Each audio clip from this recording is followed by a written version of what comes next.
Hey internets, it's Jake from Mini Terrain Domain, and this is Dawnbringers, Heart of Nightfang Spire. This is Season 4, Episode 15. This episode is entitled Masters of Puppets.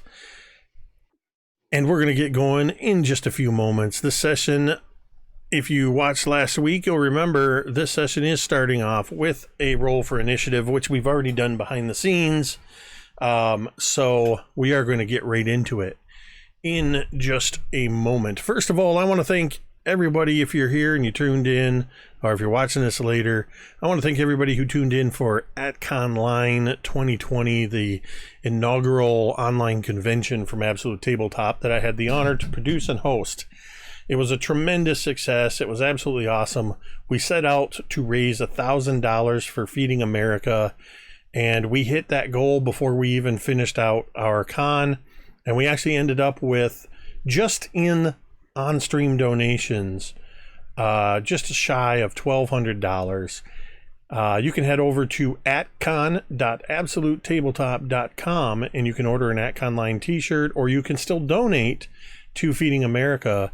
Or if you purchase, there's certain items that if you purchase, I don't remember if it's all of their PDFs, but they are donating many of their profits over to Feeding America through the end of the month, including the t-shirt sales.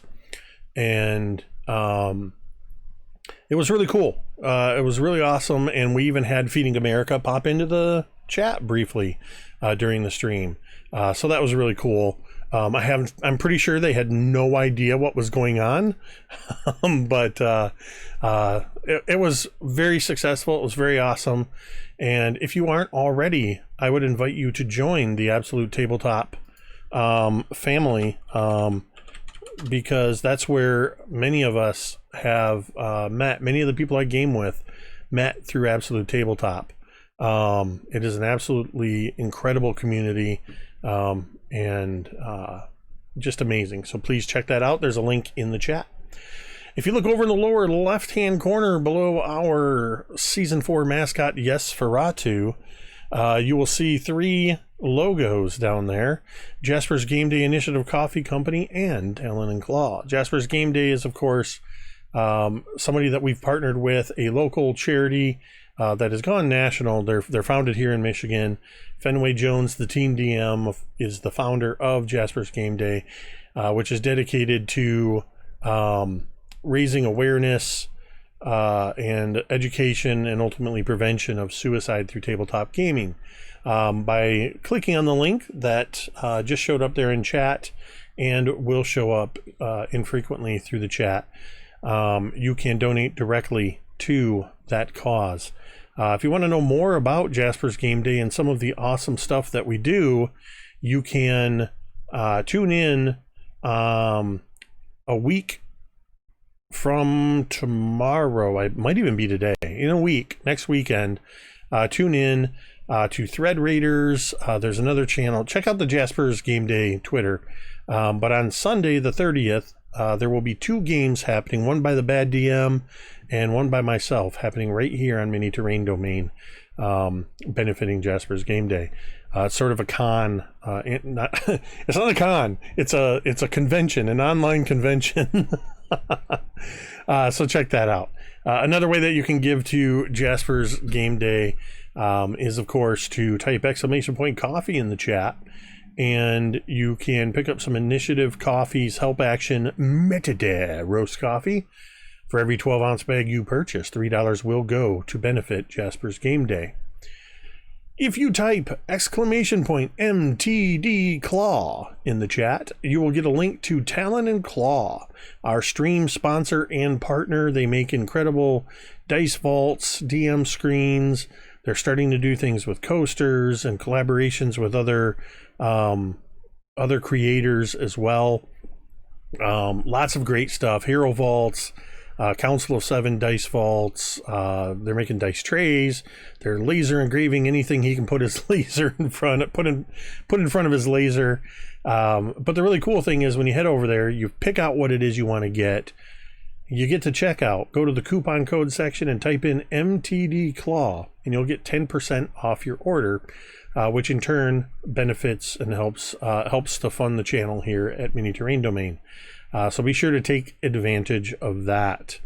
Just a quick shout out to D&D Beyond for giving us insider access. You can mouse over the stream, see all these characters, see what their character builds are. And I use D&D Beyond for managing these complex encounters and just as my online compendium and rule source. So be sure to check that out. Domain dice are in play. Yes, you look above Dan and V, you will see that there are 122 domain dice available. They were getting down below 100, dangerously close, and the patron saint of domain dice, Joey P, showed up and fixed that last week. But that's our way of letting you, the viewer, have a little bit of influence on the game. They can use those domain dice, the players, to reroll, force me to reroll, out of rest healing, turning failed death saves into successful saves, and what has rapidly become their favorite use, turning a hit into a super crit. So yeah, be sure to check that out. Well, heck, I might as well plug the merch. Type !merch since Jeremy's flashing it on screen. I see that Ted's wearing his Mini Terrain Domain Tavern shirt. We've got Dawnbringers shirts. There are now MTD and Hammered Eye masks available.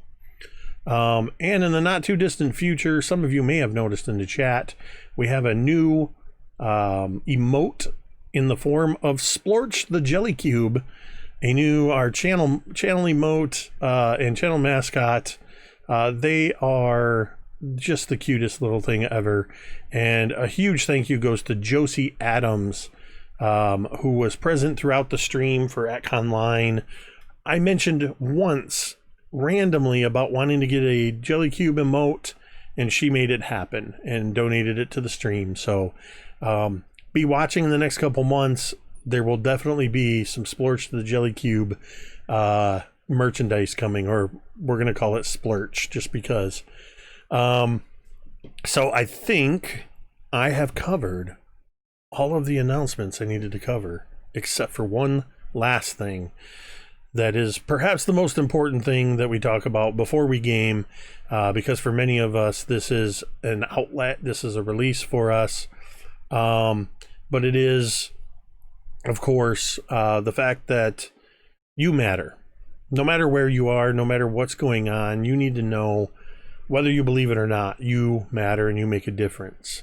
But we know that it can be a struggle. So we're trying to do our best to normalize talking about mental health and making help resources available to you. So as Jeremy has done in the chat, at any time, whether we're streaming or not, you can come to our chat and type !help. And when you do so, those phone numbers and links will show up. Those are the United States hotline, Canadian hotlines and text numbers, and the link will take you to a website with hotlines from around the world. But in the United States, you can call National Suicide Lifeline at 1-800-273-TALK. That's 1-800-273-8255. Or you can text 741-741. If you are active duty military or a veteran of the armed services, after calling that number, you can press the number 1 and be connected with a military specialized counselor.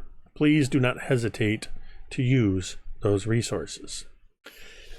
Now, with that said, it is time for us to play some Dungeons and Dragons.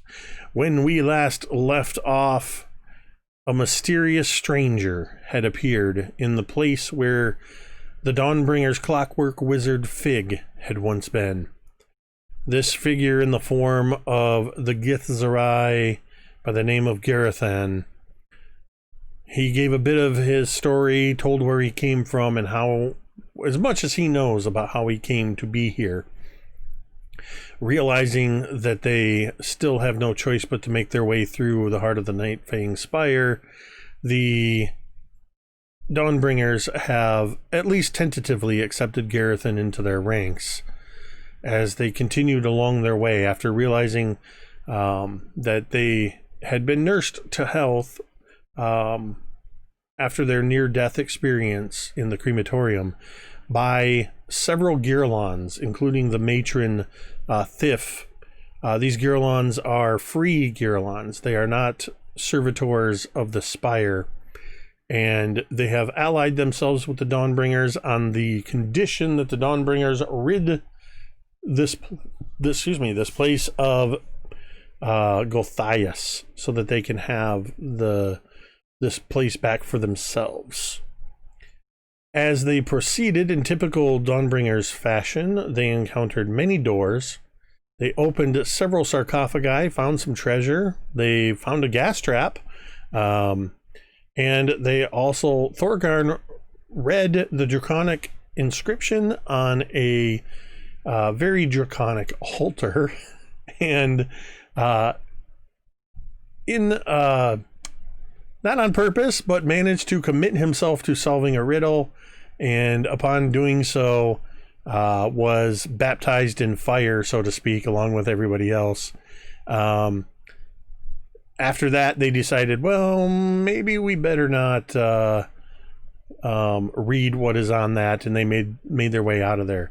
The last door they exited through, they found themselves in a very large room with several stalls arranged around the room, a large dark passageway extending off to the northwest. There was a small alcove to the west of this room, and there's a table with several bits and pieces of what look like torture implements, along with some of the masks, the skull-shaped leather masks you've seen the Girlon servitors wearing. And there were two humanoid women that, just as you entered, the humanoid women looked at you, and they look at you now with a bit of surprise, as several of the moldering stacks of hay in these stalls around this room begin to rise up. You hear from that darkened hallway a sort of clattering of metal on metal. It sounds almost as if somebody is trying to ring a broken bell. And this seems to be arousing the forms that are in the straw. As they rise up, you see, groggily at first, several Girlons begin to look around and see who the intruders are. You currently see sorry, that got me, Zach. I made the mistake of glancing at the side chat. You see a total of 6 Girlon rising up out of the hay. And you can see the two humanoid women over by the table, and you can see or you can hear the sound of the clattering from the hall. We are going to go in initiative order now. At the top of the order, it is Gerithan. Oh boy. So the first thing Gerithan does is he'll of course draw his scimitars, these long, elegant blades, and the kind of iron wrought gauntlets he wears start to flare up with this fiery intensity, which traces down the veins of kind of hellfire glow on these scimitars and ignites them with fire. Next thing he does is rush headlong into danger. Probably to the closest of the Girlons, and is gonna start hacking and slashing, because that is his favorite thing to do in these sorts of situations.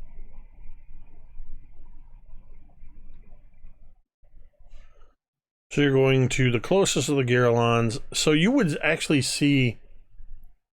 I'm just double checking to see if I can safely show you this room.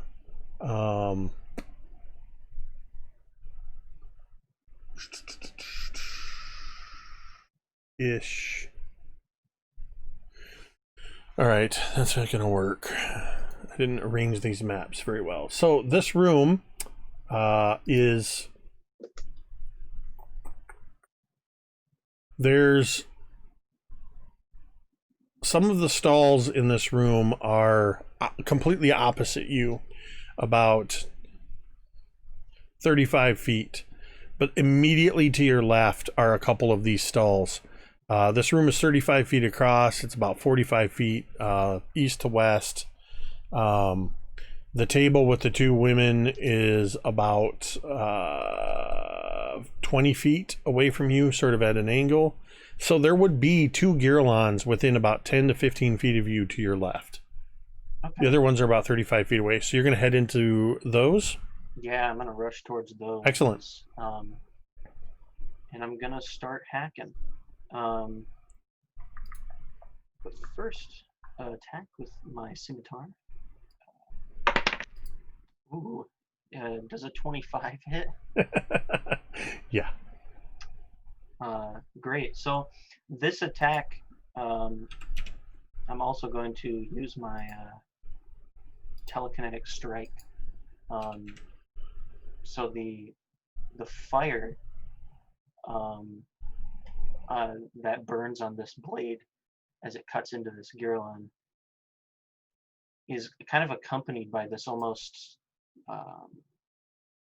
arcane kind of glow that empowers them and mixes with the orange of the fire in kind of this gradient of almost like a purple.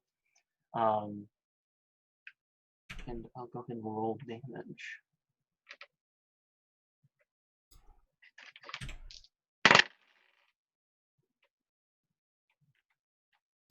Oof, I gotta do math now. And this is just your first hit. This is attack numero uno. So 7 of that is going to be slashing damage, plus an additional 5 of fire damage, and 2 more points of, let me make sure, force damage. All right. 14 total points. Oh, and the energy kind of wells up, and kind of as I slash through this thing, this kind of tendril of this purple energy kind of whips at it. It's going to need to make a strength saving throw as this psionic lash kind of thrusts at it. That is going to be a 12. That's a fail. Okay. It is knocked prone.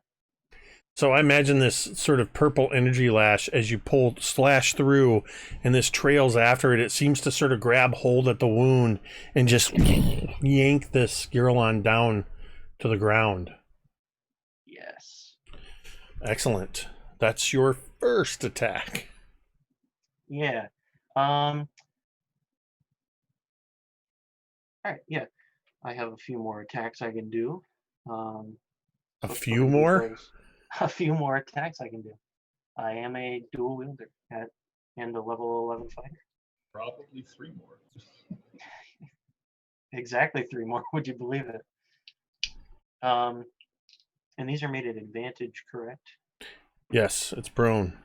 Yes. Good. So the first attack, another 25 to hit. Do you want me to just roll? Yeah, you can go ahead and roll all your hits and then do your damage separately. Next one's a 22 to hit. And the last attack, which is my bonus attack, is a 21 to hit. It's a good number. Those are all hits. And For the Giralons, you do not need to separate out your damage types. Okay. So Nice that's going to grouping. be. What was that? Good grouping on your attack rolls. Very, very precise. Oh yeah, yeah. That's my speciality, accuracy. We'll see how that holds up. Oof, so many d6s. Some more awesome math. 18, 19, 24, 28, 37 points total. About half of that is fire. 37. A little less than half of that. Yeah, so you make pretty good work of this thing as you attack it, drive it to the ground, and continue slashing into it, blood and fur flying, the smell of burnt hair in the air. I imagine these just arcs of light from your Hellfire scimitars as you all see Gerithan just step sideways into the room with no hesitation and begin slicing and dicing on on this enemy. So to be fair, they were showing aggressive signs before. I guess I never made sure. Well, if they weren't, they are now. So that with that being Gerithan's turn, Cantriel. She'll look over to Gareth and lets out this huff. Well, this one's going to fit in just fine. Hey, Thith sent me. Does that mean anything to any of you? None of the Giralons seem to react to that. Right, all right, that's kind of what I figured. And she will pick up Sempra Cavatina, start pulling an arrow, and aim it towards one of the humanoid women because it sounded like they were also looking aggressive, correct? Their appearance would best be described as startled. Okay. But they don't look So not the ringleaders. well. Go ahead and give me a quick perception check. Screw it. You got like It's Cantriel! You've got like an infinity passive. I got to 20, honey. These are grizzled old women. One of whom has long, stringy white hair, mottled green skin, and the other one has sort of a purplish, dark skin, with dark, oily-looking hair. Both of them are slightly hunched over. Oh, this is going to be fun. So she will aim her bow at the dark purplish one. I put a spell on you, and she's going to use her hunter's mark and fire off 2 shots at the, we're not going to say hag, but maybe the haggard-looking purple old lady. And that is going to be a 25 to hit. Which one were you going for? The purple one. The one with the oily hair. The purpley one. Okay. Just gotta check something real quick.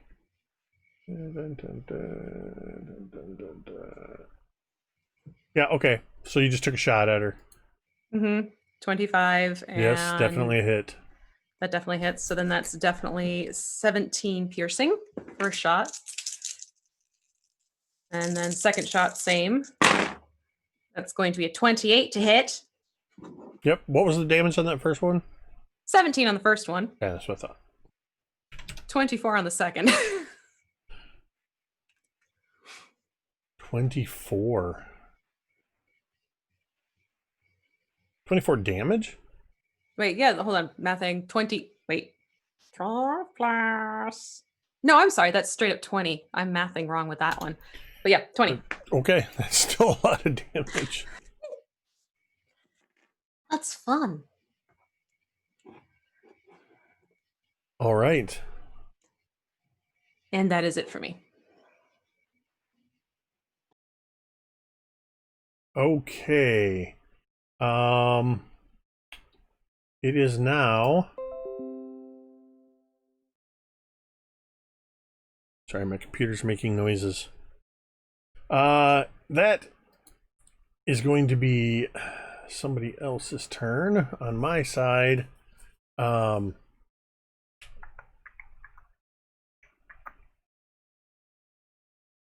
From, let's see, 90 feet, so that's there. Cantriel, you definitely hear from that darkened hallway at the far end in the northwest corner, you hear a voice. And this may not work. Okay. Those are D8s. As a spell is targeted at Cantriel, that's going to be 8, 13, 18, 19, 20, 21, 22, 23, 24.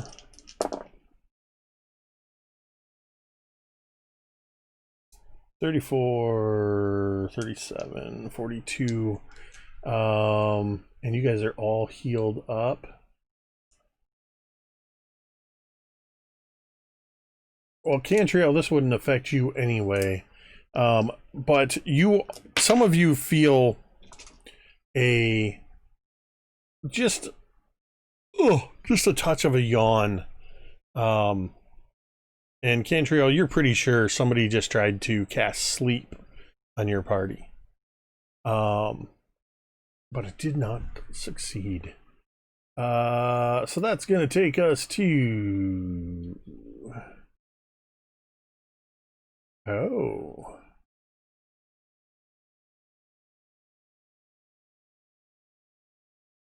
So this time, yeah, seeing that didn't work, instead, let's see, the green-skinned woman looks over at all of you, and she looks next to you, next to her, as your arrows strike the purple-skinned one, and you hear her look back at you. That's my sister!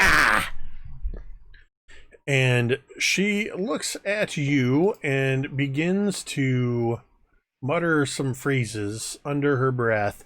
Tenjon dia lakatar. And I need you to make a wisdom saving throw.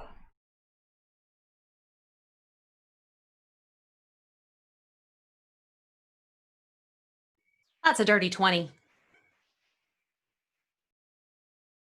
No! They're too strong, sisters! They resist our magics!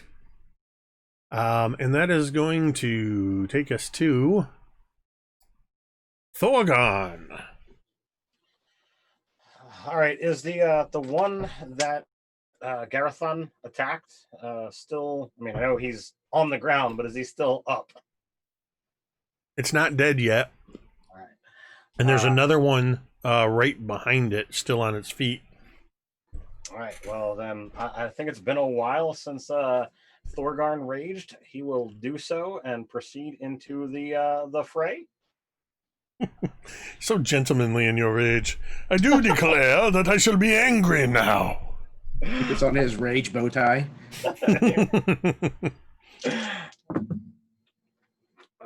Oh, that is utter crap. Is that 18 to hit? 18 on the first one.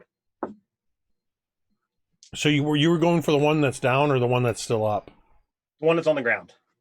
Okay, yeah, that's a hit. All right.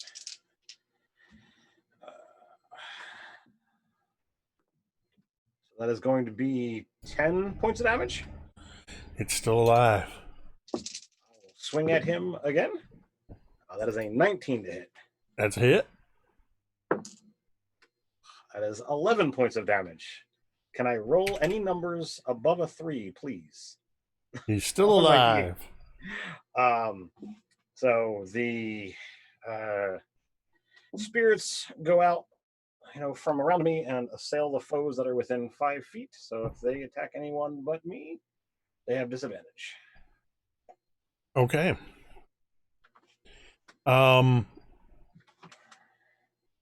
Remind me, your spirits, they're visible to everybody, are they not? Yeah. When I rage, they become visible. So this would be the first time Gerithan's seeing this, especially as you're right next to him.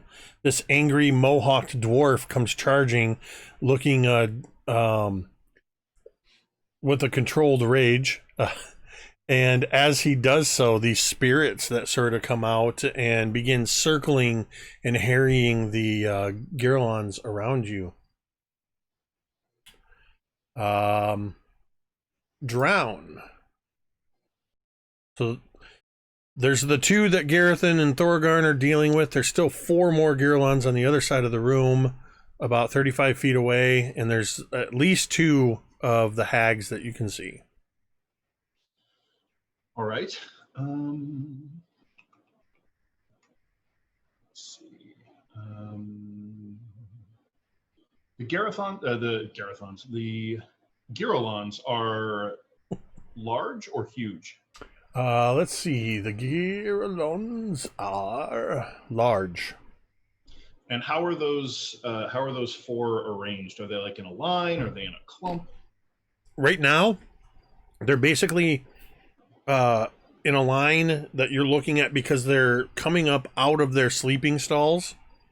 So there were these 4 stalls, and each one's kind of come up out of the hay where it was sleeping. Got it. So they're basically within, there's probably like 8 feet between each of them. They're social distancing. All right, fair enough. And they have masks. They have masks. They got their luchador skull masks. So sort of like 2 on one side, 2 on the other.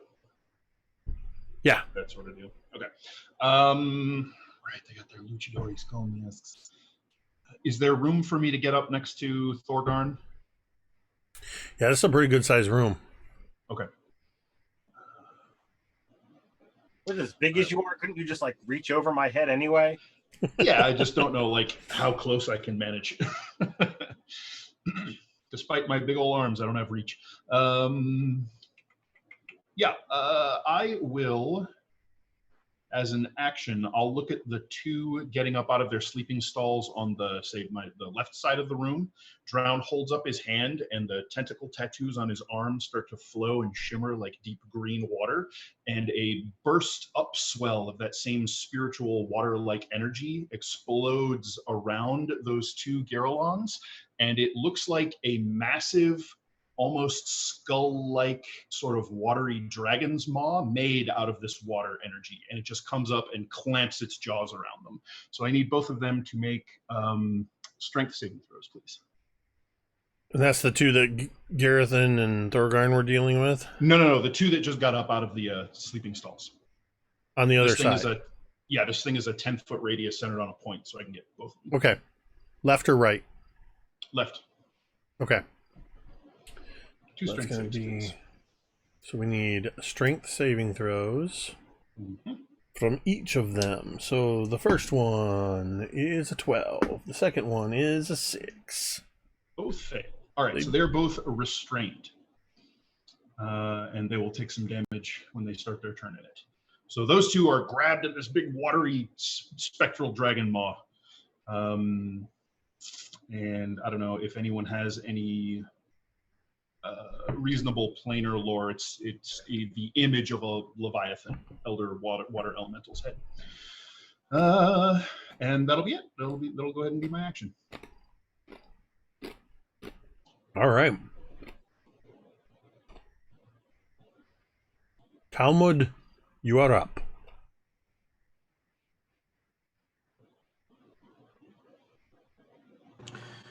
How far away are the not hags? About 20-ish feet from the entrance. So Talmud is going to kind of heft Ghost Cleaver in both hands, see this opportunity, and he is going to start hoofing it as fast as he can. He's going to kind of hug these left-hand stalls, seeing that Drown has kind of preoccupied the two near the end. He wants to close the distance with these hags, and he's going to rage as he crosses that distance, his tattoos starting to glow up his arms and across his face as the image of his auntie comes out. Oh, dearie, I don't think so. I don't think so at all. We're going to stop this right now. And is going to swing one at each of the hags, attacking recklessly. Are you going to jump up on the table, go around the table? 'Cause there's a table between you and them. Then I'm jumping on the goddamn table. All right. You want an athletics check first? I kind of do, because Okay. Absolutely. Because it's Talmud. Of course. What could go wrong?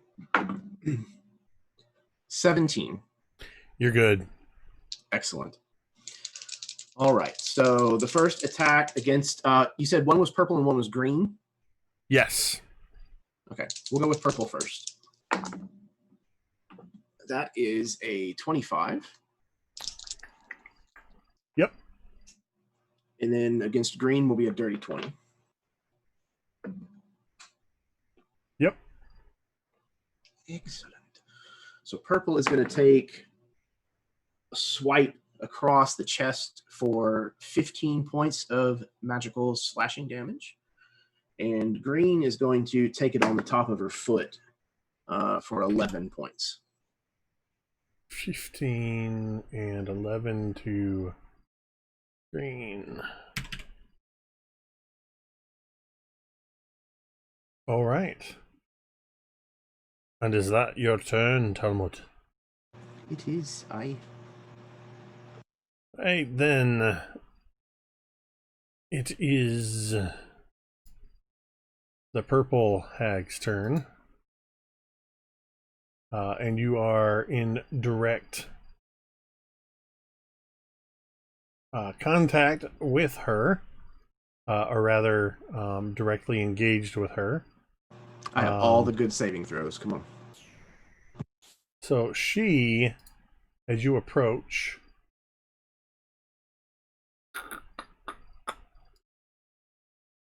ranged. She is going to, yeah, this one sounds good.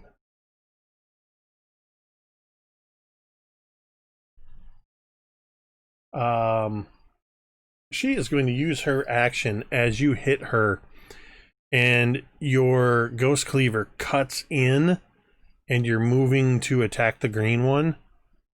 She reaches out and touches your arm.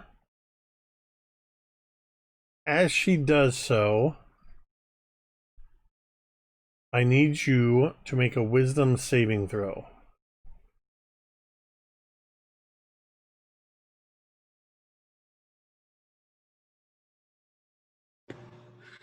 I'm going to use a domain die.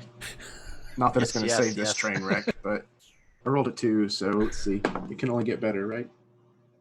There's a 10 on that too now, so that's going to be a total of just 12. So that is going to be too low. As she touches you, a black spot appears on the back of your arm, and spider-like veins turn black, and you are cursed. She has bestowed a curse upon you. Seeing as you are a barbarian, you hear her mutter in this curse. You hear her say something to the effect of, "And I will steal your strength." You have disadvantage on all ability checks and saving throws made with strength. You have disadvantage on attack rolls against her. You have to make a wisdom saving throw at the start of each of your turns. Yeah, that's all I'm going to tell you. There's other stuff there, but you've been cursed. Fantastic. And then she is going to, as she does so, she is going to scramble away from you. That will provoke an opportunity attack. As she, not even looking away from you, she just turns or sort of pushes back away from the table. And go ahead and make your opportunity attack. Where are you going, dearie? 25. Yeah, it's a hit. Was that supposed to be at disadvantage? You said yes, it is you at said saves disadvantage. and abilities. Okay, so I All still have attacks, reckless all attack. attacks against her have disadvantage. Okay, I still had reckless. So it So evens that should out. just be a wash. Okay. So that should still be a 25 then, because that was the normal die that I use. Good. Okay, that's going to be 15 more points. Parting gift. All right, and then let me check something. Oh. All right, she maintains concentration, and you see her do this. As you strike at her, she just kind of does this and just sort of floats backwards away from you.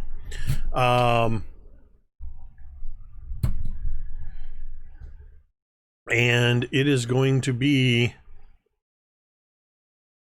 hold on a second. I have way too many windows open.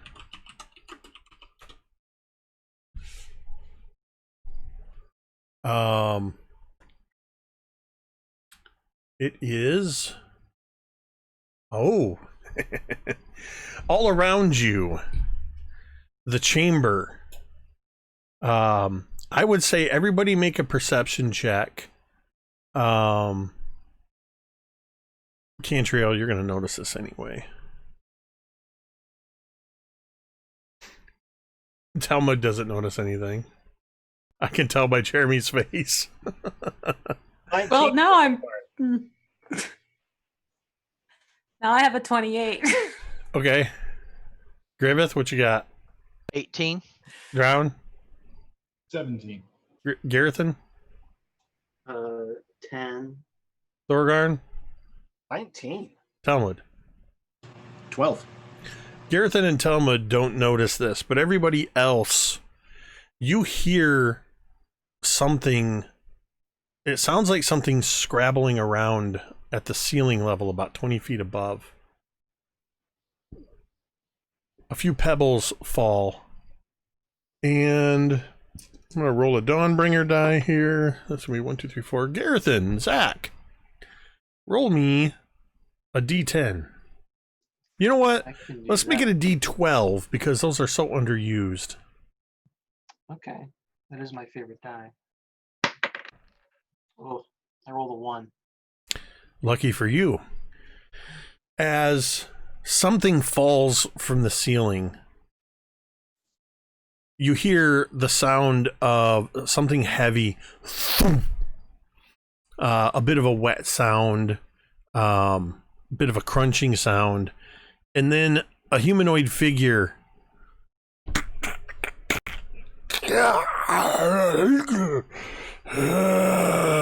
and a zombie has entered the fray. We're gonna see who this zombie dropped nearest. Looks like it dropped nearest Thorgarn. So Thorgarn, as this zombie lands, it is going to attempt to slam into you. Okay. Its leg broke in the fall, and it can't quite lurch the way it wants to at you.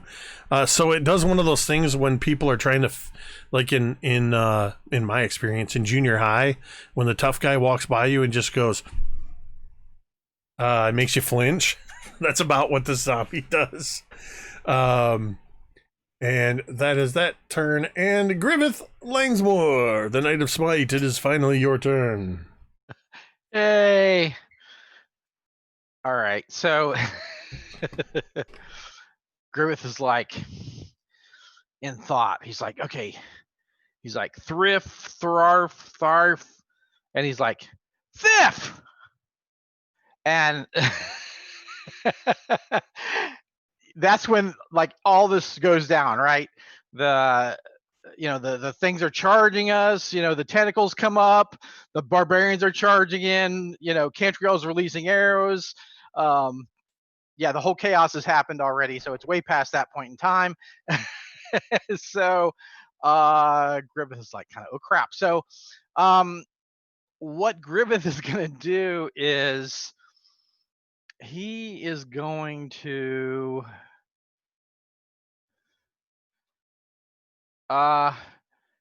will dispel magic work on curse?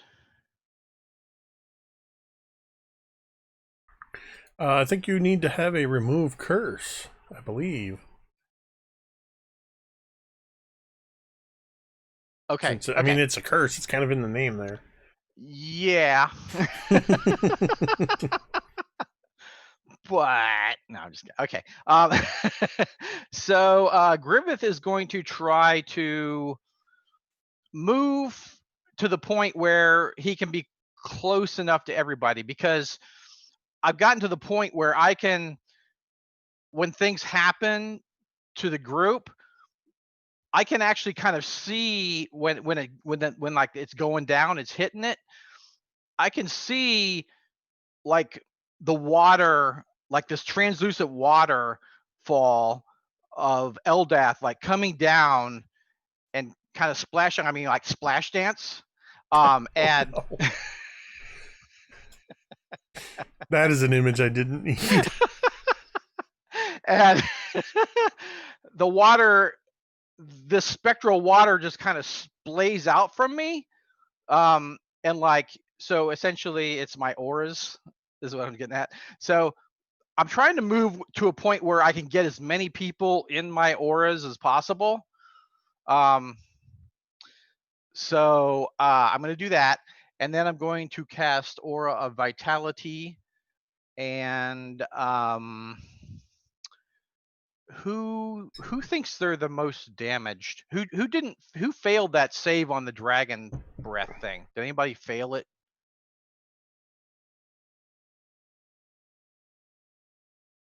I'm going to hold on. I'm going to heal. Oh shoot, hold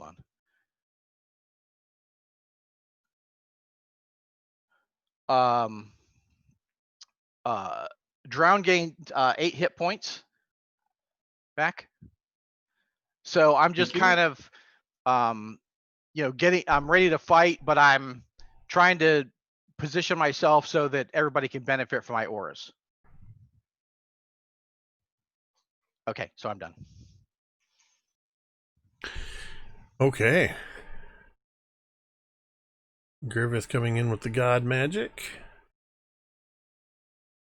It is now the Gerithan's turn. The first one to go is... Real quick, at the start of the restrained one's turn, they take some damage from the... Okay. Not super good on the dice there. So they're going to take 5 points of cold damage. All right. And reminder that they're restrained. Yep. Is there a break DC for the effect? Yeah, Escape DC? They can use their action to try and repeat the saving throw. Okay. So the two of them will absolutely do that. They are going to try to break DC 20 strength save. DC 20. So a 14 and a 6. These are some weak Gerithan. So they still got him. So the one that's down on the ground is going to reach out with its claws. Whoops, that is the wrong stat block. Is going to reach out with its claws, and is going to slash at Gerithan's ankles. Gerithan, yeah, I mean, I was going to say Gerithan's not truly a Dawnbringer, so this die should work for me. It rolls a 3. I was going to say, if it's within 5 feet of me, it's attacking with disadvantage. So it would be anyway. So see, it's not a critical, but it did roll a 2. Okay, so it's going to take its second attack at disadvantage at Gerithan. That's going to be a 4 turned into a 2. Third attack is... Are you kidding me? Single digits all along. Gerithan, what's your AC? It's a 16. Yeah, so 13's not going to hit you. And it's going to lunge forward and try to bite you from the ground. This time it gets a 17 on the die, so that's a 23 to hit. I'll use my protective field against it, so I'll reduce the damage. So it bites into you for 7 points of piercing damage. Ooh. And it uses its half its movement to stand upright. And then the other one is going to attack Thorgarn.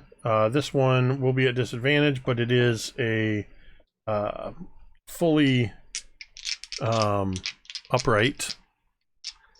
Good lord. That's a 15, Thorgarn.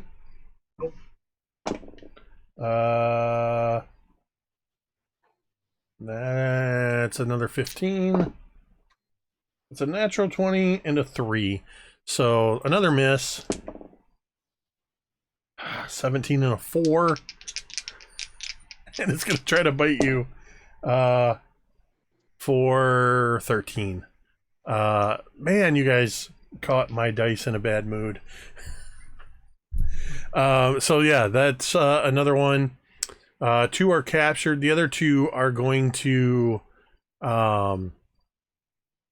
go. One of them is going to go rushing across the room toward where Talmud is attacking the hags. And it is going to attack you, Talmud. That is, the first attack is a 22 to hit. Would I have been close enough for attack of opportunity? Oh wait, you get where you these 2 are across the room. I'm kind of standing in the middle of the group. Right, but these are like 35 feet away from you. Oh, gotcha. And then you attacked reckless, so the attacks against you would be at advantage. That is correct. So that's still a 22 for the first one. The second one is a 12. Third one is a 17. That's 17's a hit. Fourth one is a 19. And the bite attack is going to be a 23. So it gets 3 claw attacks. So you're going to take 11, 12, 13, 14 plus 12. So 26 points of slashing and 7 points of piercing as this masked Gerithan comes in, all arms flaying. As it comes towards you, you just hear this sort of as it, with one of its arms, just shoves the table out of the way to get at you. And then the last one that is on the other side of the room actually runs and stands protectively at the opening to that northwest corridor that's sort of dark. It moves over there, it sort of looks back, and then it just stands there at full height with all 4 arms out, just as if to say, come at me. That is all of the Geralons. We are back at the top of the order with Gerithan. All right. I'm thinking I'm going to do the stabby. All right. The one that I have been hammering on is still alive, right? It's quite bloody and singed, but yes, it's standing in front of you. That's the one I shall attack. That's much better. The first attack is going to be a 19 to hit. That's a hit. And you can go ahead and tell us how you kill it. It only had a couple of hit points left. So as it kind of stands up after biting at me, you do notice that the bite didn't seem to affect me. It was as though this psionic energy I kind of call forth repelled its bite. But that did take a bit out of me, so my die size has shrunk on that. But as it rises, I just bring the scimitar down into its shoulder, flaming. It sort of singes and cuts through it, and I just slide it out, kick it over. It falls over into the moldy hay that was serving as its bed in the stall. As it falls, immediately behind it stands a fresh Gerithan for you to attack. And I will, of course, move to attack. So that attack is going to be a 22 to hit. Yep. And this is the one of my attacks I'm going to charge with a telekinetic strike. So it's going to have to make a strength save. As this psionic energy again kind of blends with the flame and purples it a bit, I guess. 15. 15 is exactly a save. Okay. The damage it takes, ooh, low numbers. I like it when that happens. I don't like it when that happens. It's going to be a total of 10 points on this attack all put together. Okay. And the psionic energy lashes out, but it manages to not have any effect on it. That was 2 attacks, so I happen to have a couple more. I'll go ahead and roll these ones together. The first one's a 19. The second one is in 16. Brain fart. Yep. All right. So it's gonna take those last 2 slashes, 22 points of scimitar and flame damage. Wow. As I just slice into it. Thorgarn's right near you, so Thorgarn's probably getting splattered with Gerithan blood, as is normal. Totally used to it. I just kind of look over as the blood spatters across him. It's like, sorry about that. Is that it, or is there more? But that's it. That's the. I thought you were going to say, but wait, there's But more. wait. Actually, there is more. I'm gonna go ahead and action surge. Okay. This is a We do it level again. 11 Psi Knight with dual Oh, yeah. scimitars. So here's 3 more attacks. Sure. That's another 16. A 12. 12 is going to miss. Ugh. And 24. So 2 hits. So 2 hits. Gerithan's over here, Thorgarn, next to you like a whirling dervish. You and Drown. Flaming dervish. And that's going to be 8, 11, 17 more points. That's from both strikes. That's the total. Yeah, you've cut several slashes into this thing, and its fur is already staining red, more singed fur. Cantriel, you are up next. As you are seeing all of this, off to your left, there's just glowing carnage from your new companion, Gerithan. Plus Thorgarn and Drown are over there. Talmud is dealing with trying to deal with, it seems, or is dealing with the hags, and you hear a voice. It sounds as if somebody is in your ear, standing right next to you, and you hear, "I've seen your face before, etched in stone deep within these walls. Perhaps it will be your home when you fall." What would you like to do? I just got that kind of face, and I shoot off another 2 at the purple hag. All right. Yeah, she's the one that was.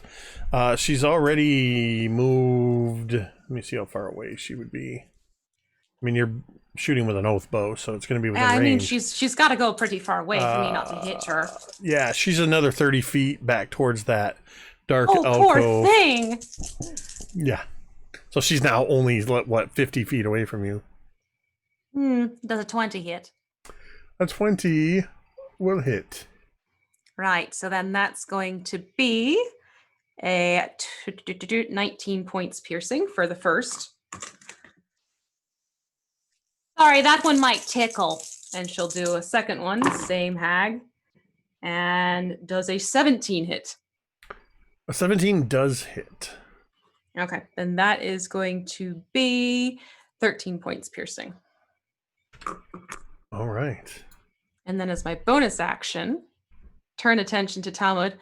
Tell you what, I'll take the greasy one, you take the greeny one. And gives him bardic inspiration.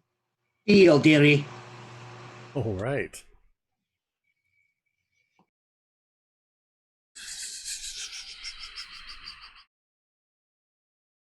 So, let's see, that's...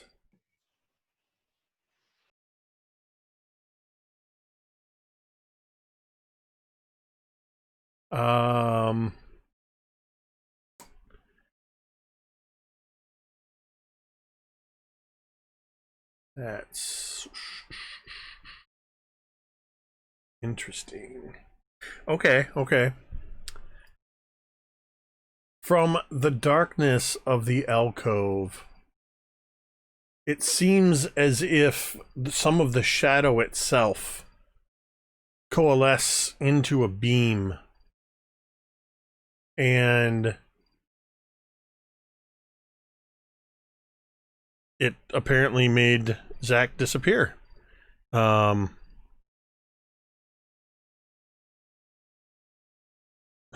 right, you guys got it all figured out.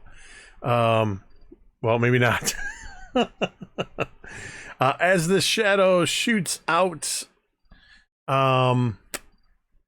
let's see. I need to make a ranged attack against Talmud. And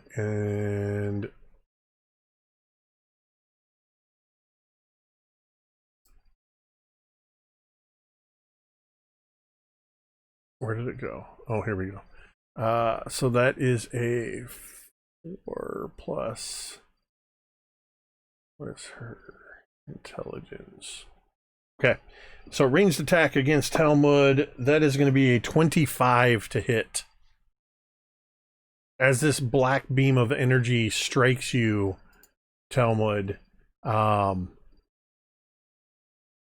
you feel the shadow as it gathers into your muscles and seems to weaken them.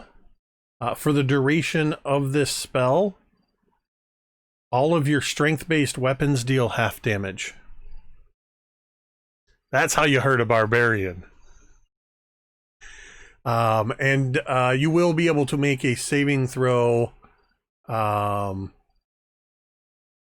the end of your turn.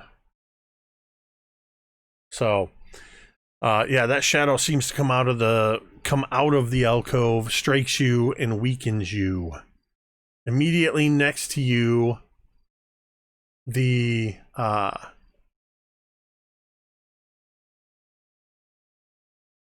green hag looks at you, Talmud, and looks at the Gerithan nearby that has just joined sort of up next to all of you, and just says, "Use all of your arms and tear his arms away." And she, as she says this, with her free hand, she points up into the sky, and you see 3 bolts of energy shoot out into the air. And you all see these lights, these bolts of red energy swirl in the ceiling, and just all at once hit Talmud as she casts magic missile against you. Talmud, you will take... there we go. 6, 7, 8. 11 points of force damage from the magic missiles. Thorgarn, it is your turn. One of the Gerilons near you is dead. Gerithan has sliced and diced the other one. It's still standing, but it's quite bloody. But there's also a zombie thingy as well. There is a zombie nearby, yes. Well, we'll start off with the Grillian.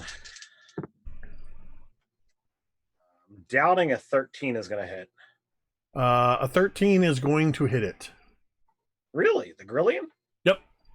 Wow. All right, so then a 28 certainly does. Yep. And then a 23.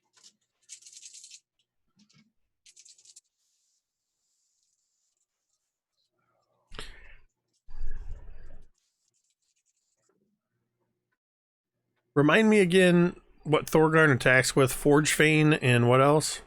Faithkeeper, +1 Warhammer. Gotcha.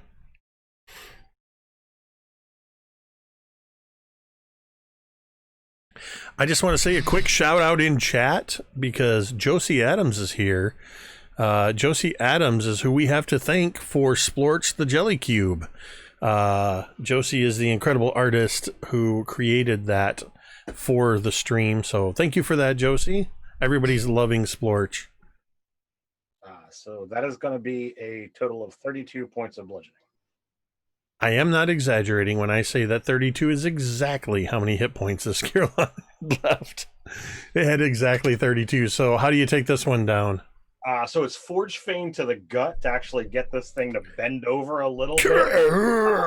And then it is a, uppercut with Faithkeeper to knock the thing senseless. In slow motion, sort of. And then as it's reeling back, I just bring, Forge Fane, bury it into its chest, and it kind of just all 4 arms. All 4 arms slamming the ground. It stops moving. And it is dead. Okay.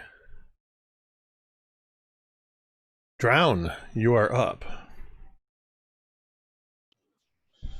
All right, so there are still some Gerilons trapped in the maw. Yep, right? you've got 2 Gerilon restrained in your watery dragon maw, your Leviathan maw. Yep. I gain some temporary hit points as the maw siphons it out of them. All right, I will do that. How many Gerilon are up kind of on the front line right now?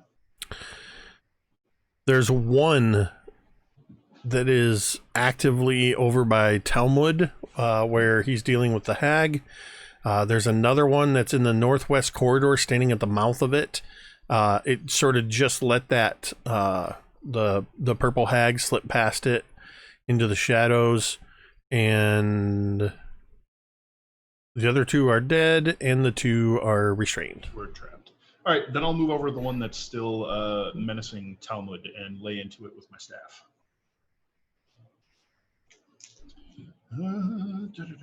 So that'll be 2 hits. Damage. 22 total points of bludgeoning damage. Okay.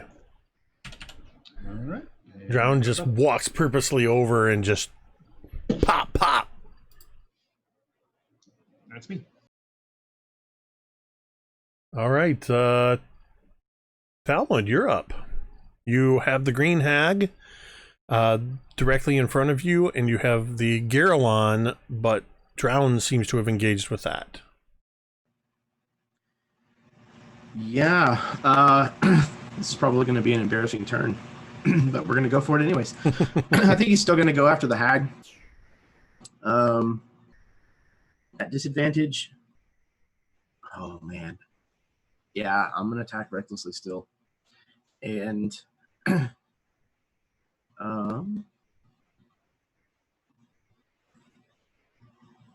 yeah, he's just gonna round on this green hag and just slash twice with Ghost Cleaver once again. That's not bad. That's a 27. And then That's not bad. It's a 27. I rolled a 17, so that was that's not bad. The second one, I am going to burn a domain dice to avoid rolling that one. Okay. I don't need that right now. 25 is going to be the second. Yep, those are both going to hit. Zootaloo.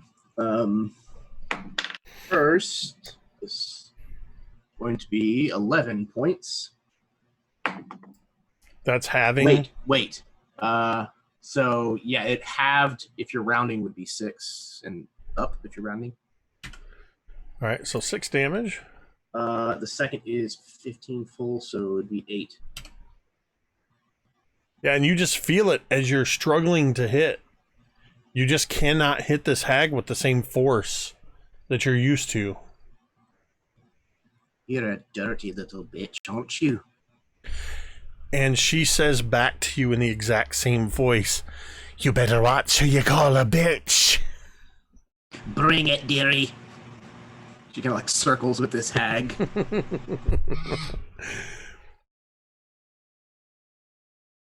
All right. Is that what you got, Talmud? Yes. All right.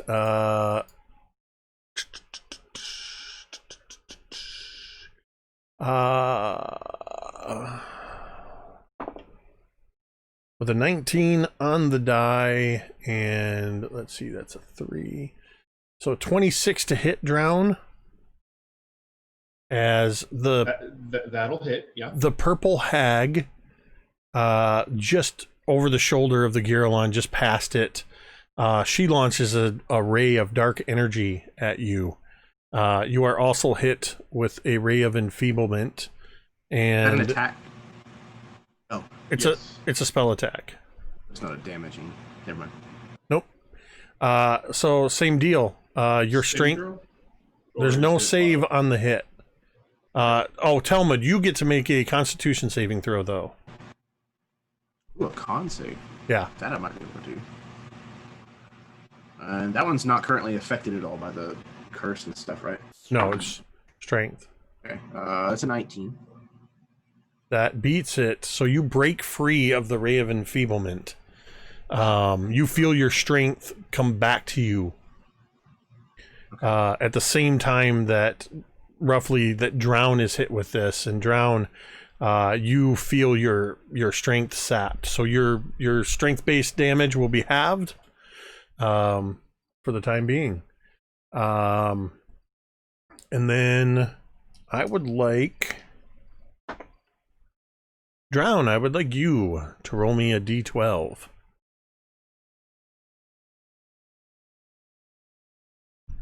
I have rolled an 8. Thunk, thunk, thunk, thunk, thunk, thunk, thunk, thunk, thunk. 8 more zombies drop from the ceiling. Like, what's up there? Is it just like a bunch of corpses wiggling out on the rafters? Are you looking up? Yes, I'm looking up. 20 feet above you, the ceiling is literally just writhing, crawling zombies. Okay. It's the first anybody's looked up.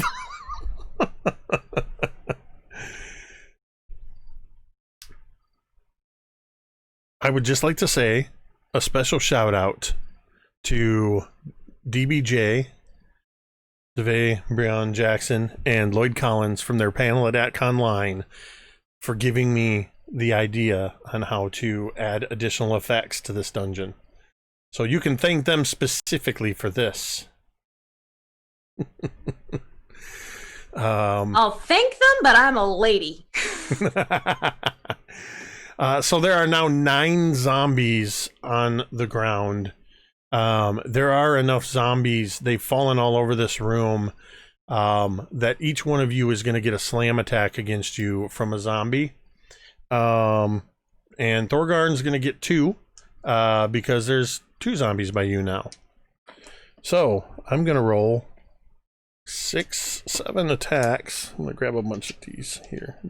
A bunch of D's. I'm going to grab a bunch of D's here. D20s. Griveth. That is going to be a, what's their slam? 17 to hit. Drown, that's a 5 to hit. A zombie bounces off of your bulk.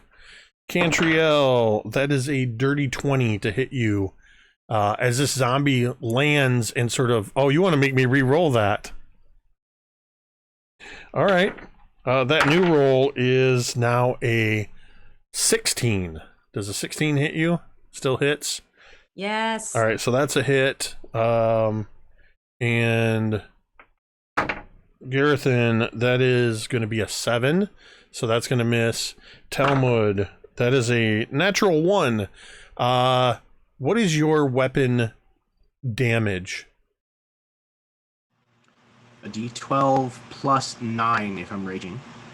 Go ahead and roll that D12 and add your modifiers. On a critical fail, this zombie falls onto your weapon. So I rolled max damage, so that's 21 points.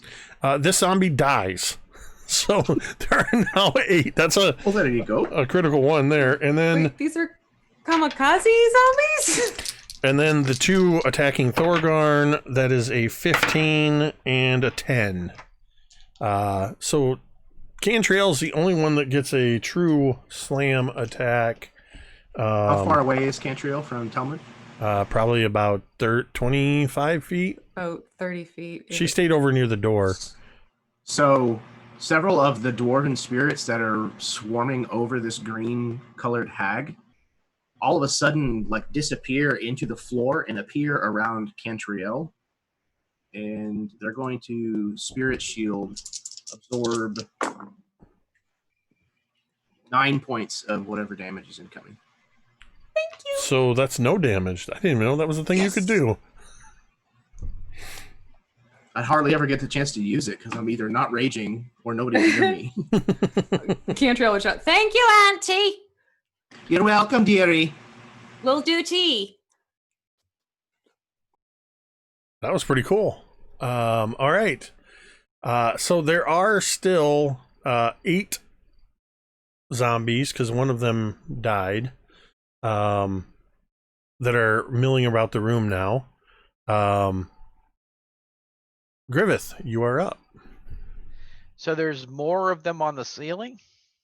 Oh yeah, the ceiling is literally covered in zombies. Okay.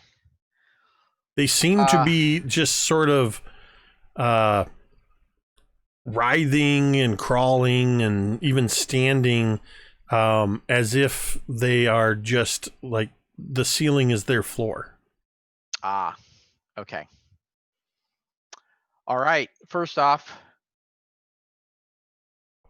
Eldath flows into Talmud and gives Talmud 12 hit points. I can't let my battle brother go down. All right. So if I channel divinity and turn the undead, essentially it's a 30-foot radius, so it'd be 60 feet, right?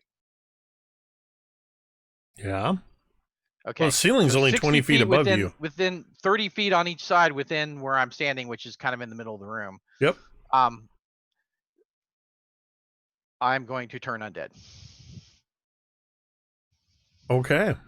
Okay. DC 15. And I'll keep track of the time on that.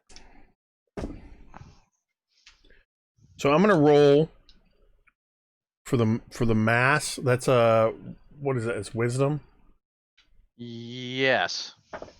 And on the ground. So everybody fails. And what does this look? I don't know if you've cast Turn Undead before. Maybe you have.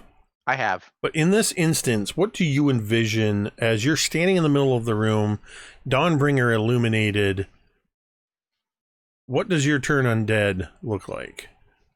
That the whole thing where I can see that's the spectral water of Eldath, that the waterfall of Eldath that I'm kind of the focus of. It actually turns into like almost like a raging fire hose of spectral water, and just like spray, just blasts them into the walls, like straight out from me. It's just like this force that's just like, I mean, not hurting them, but like pushing them away from me. No one else can see this, of course. I'm seeing this. But yeah, it's like the spectral water, just turns into like a fire hose force and just blasts them up against the wall. Yeah. And so that's what I see. So yeah, I'll kind of build on that if you don't mind. I just see, please. using what you described earlier, it's almost like you see the light of Dawnbringer sort of coalescing into the light, turning almost liquid to where everybody can see it spilling like a waterfall on you. And you seem to absorb it, and then it does this for a moment. Dawnbringer seems to dim, and everything grows quiet as it just sort of goes.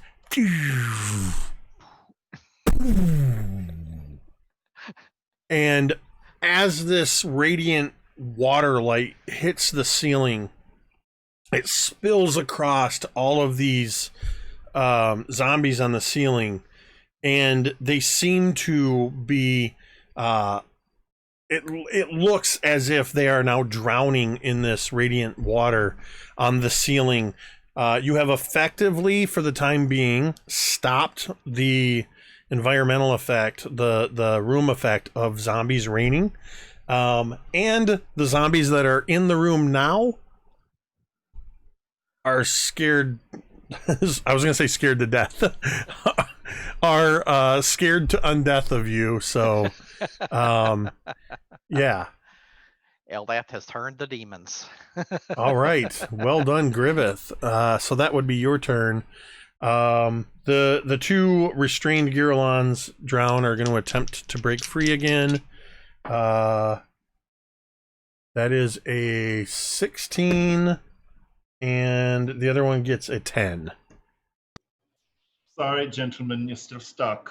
And I believe they take more damage at the start of their turn. Yes. All right. So we'll continue to chew on them for some more cold damage. Oh, much better roll this time. 14 points of cold damage. All right, 14 and 14. Yeah. The longer these Girolons are staying held by this watery Leviathan thing, you actually see water freezing on their fur. You see their lips turning blue from the cold damage. The Girolon that is directly engaged with you, Drown, is going to take its 5 attacks against you. Yeah. Okay. Let's see. The con die will be the bite. So that's going to be a 21, a 25, a 13, and an 8. Oh, those two miss. And then the bite is a 17. Please re-roll the bite. I've had re-roll the bite. The bite is now a 10. So you get 2 claw attacks that are going to hit. So you're going to take 14 slashing damage as these 2 claws rake across you. That will take us to the top of the 3rd round, which we will come to when we come back from a break, as I'm realizing what time it is. So yeah, thank you to everybody who's tuned in so far. Do stick around. We are going to take a brief 10-minute break, so make sure you refresh your beverages, take that bio break, spam the chat with the new Splorch, the Jelly Cube emote that we got in there, and I'm queuing up the timer, and we're going to go ahead and take our break now. We'll see you on the other side.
And we're back. We are at the top of round 3 in this multi-enemy fracas. And it is Gerithan's turn. The Geritons that you were dealing with have both been slain, one by you and one by Talmud.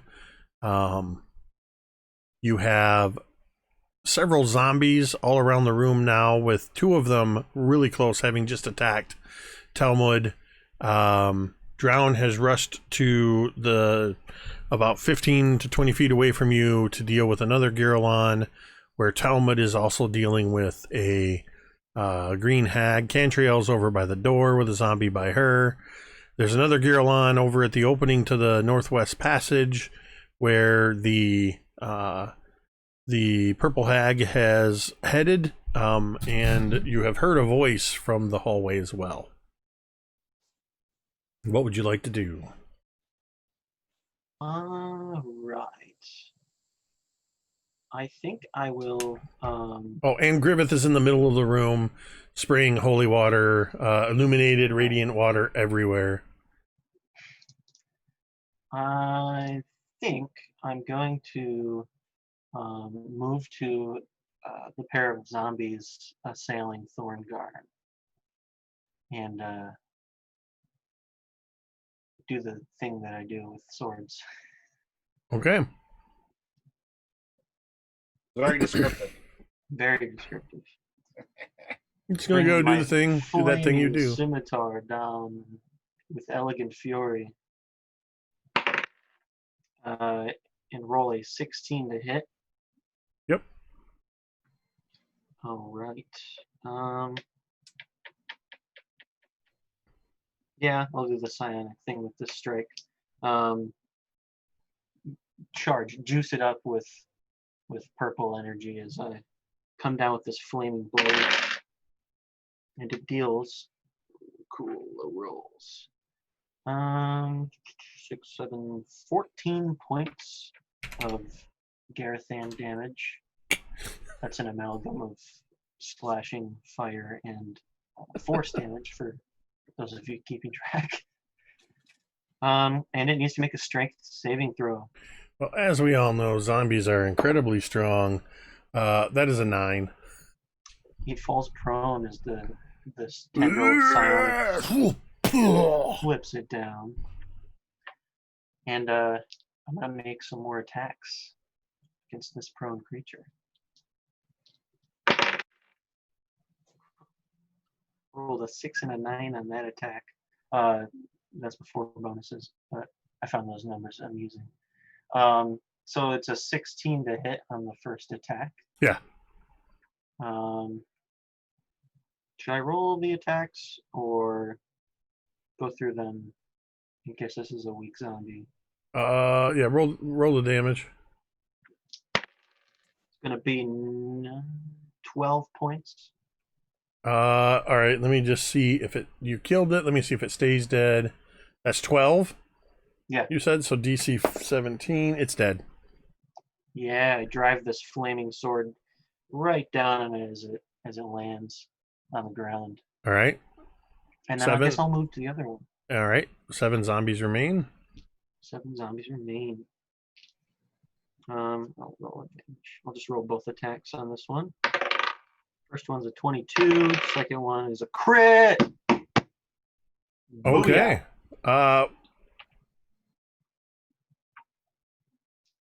Go ahead and roll that damage.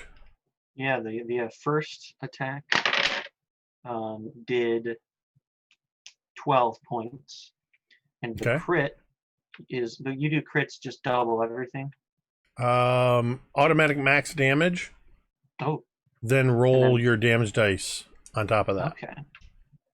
So that's gonna max damage is 15 right now. So that's plus 8, 23 points.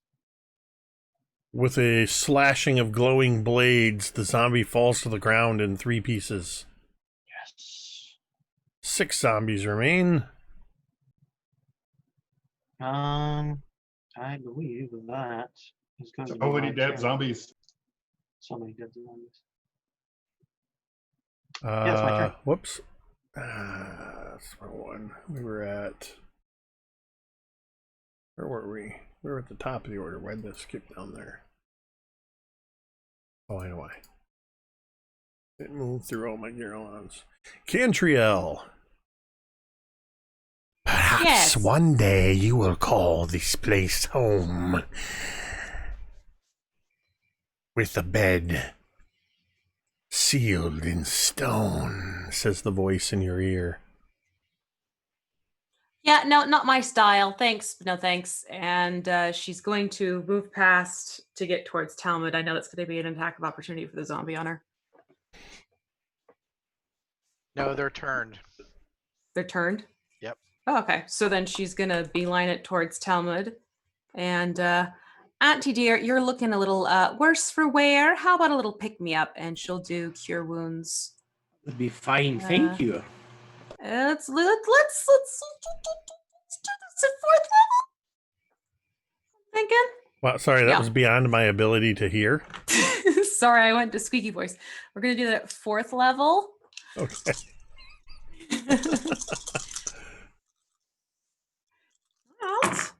Oh, that's quite decent. I'll take that. All right, so then that's going to be 24 HP. Back 4. There you go, dearie. Well, that's much better. Thank you very much. Ooh. Think nothing of it. And that is it for me.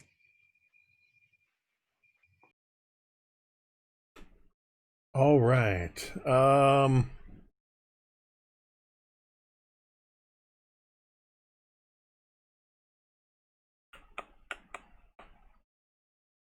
Where did it go? That's going to be okay. So that was broken by Talmud. You broke free of the one thing.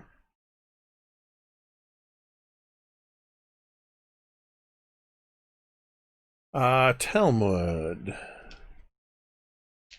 Let me see.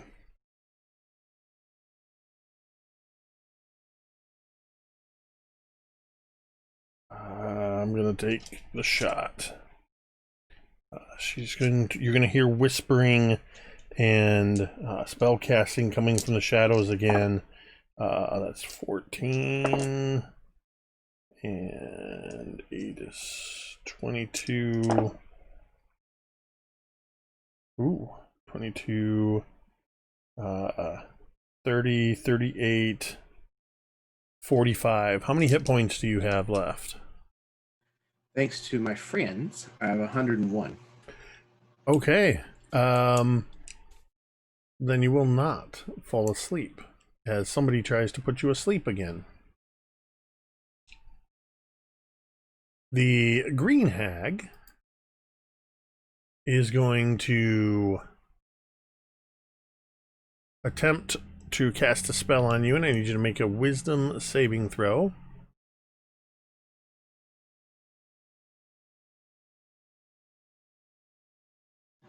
A 17. Let's see. Her intelligence is... the DC on this is 19. Ooh. Thorgarn, the gauntlets that you gave us, Once per day, legendary resistance. just let you pass, right? Yep. You just choose to say I pass. Bing. You look down just as you start to see wool begin to grow out of the hair on your arms, and you activate this as you were about to be polymorphed into a sheep. Good time to use it. Thank you, Thorgarn. That could have been bad. Has anybody ever actually used one of those before?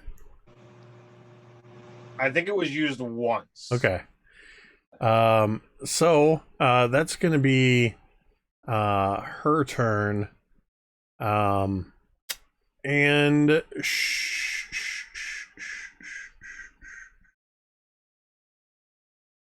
I need to know, does anybody here speak Infernal? I did in high school. How do I say that? So you hear this language that is rooted in just harsh sounds. It seems to almost have a slickness to it as the hag calls out to her sisters. So none of you know what she says, though, as she just sort of...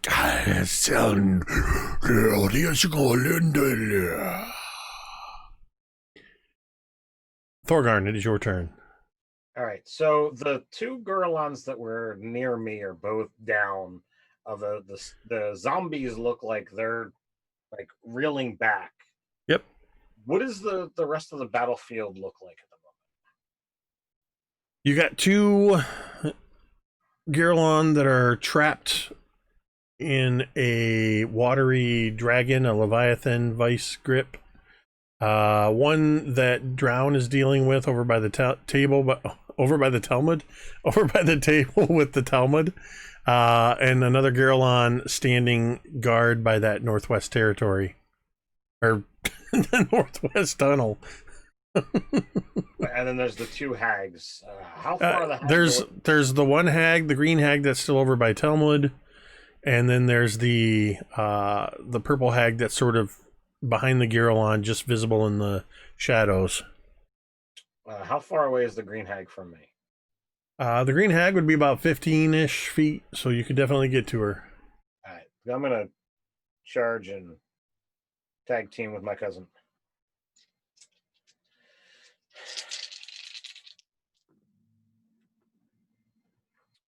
So the lowest on the die is a 16. So minimum is a 24, 25 to hit.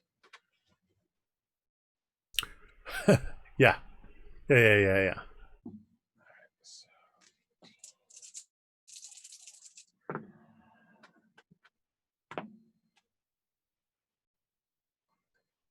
That is going to be 35 points of magical bludgeoning damage. I will save everybody's ears as she screams in rage as you are joining in and slamming into her with your weapon attacks. Drown, you are up. Hey, my turn. Still extant Girlon in our faces, yeah? Yes. All right. First order of business. Started my turn. Dude's in the maw. I gain 11 temporary hit points. Keep me alive. All right. And let's see. I am enfeebled. So smashing things with my stick is going to be suboptimal at the moment. There is something ugly in my face. Let's see. You're raging. So does that mean that things have disadvantage to smack me if I'm next to you? Is that right? Yes. Talmud? If I attacked it. Which you did. So I should be good if I move away from the Girlon, right? He hasn't attacked the Girlon yet. No, I haven't. He's only been attacking the hags. The green hag. Yeah. Oh, okay. We have a green hag next to us too, right? Right.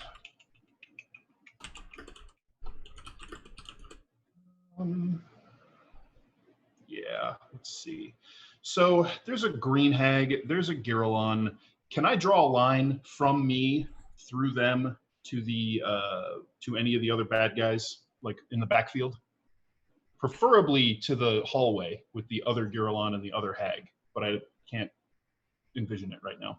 So if you positioned yourself with the Girlon you're dealing with, you could get the other Girlon that's sort of blocking the passageway. But the hag is off to the side. That passageway is almost 20 feet wide. So she's on the other side of the passageway? Sorry, the passageway is about 15 feet wide. And you don't know exactly how deep it is. I don't care about how deep it is. And the hag is sort of off to stage left, so there wouldn't be a straight line between all three, but you could definitely hit both Girlon. Let's see. Or you could position to get the hag and the Gerithan in front of you in a line. I will go ahead and try and throw a lightning bolt between. You know what? Screw that. We'll go Cone of Cold. So there'll be a 60-foot cone aimed toward the passage with the other hag in it. And if I can get the Gerithan and the green hag, because the cone spreads, great. But I'm going to prioritize getting the purple hag in the hallway, who's presumably concentrating on crap. Okay. And so you tell me what all that cone can hit. There are going to be a total of 1, 2, 3. There's going to be a total of 4 targets.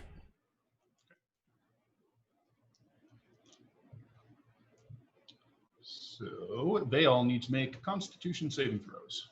Very well. So let me see what their con is. So first save is a 13. Fail. Second save is a 9. Also fail. And then the 2 Gerithans. Let's see, the Gerithans are 3. That's going to be a 16 and a 7. And a fail. Everybody fails. So that's going to be 36 points of cold damage Holy.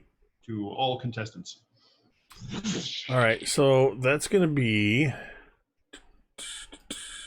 how many? 30 This 30 what? 36. 36. So the Gerithan in front of you, you hear the fur turning to ice. And it staggers a bit. It suddenly looks very bad.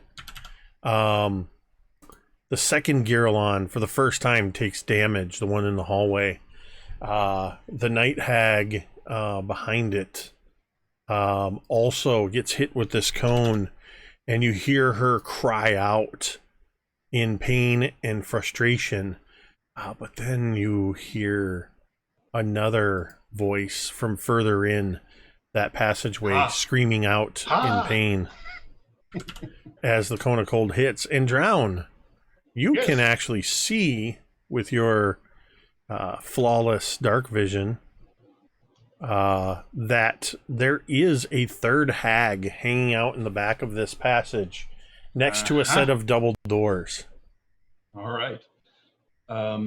So at least if the hags were concentrating on anything, they'll yeah. Let's see. The night hag. That's going to be a DC 18 Constitution saving throw. The night hag was concentrating on the effect against you.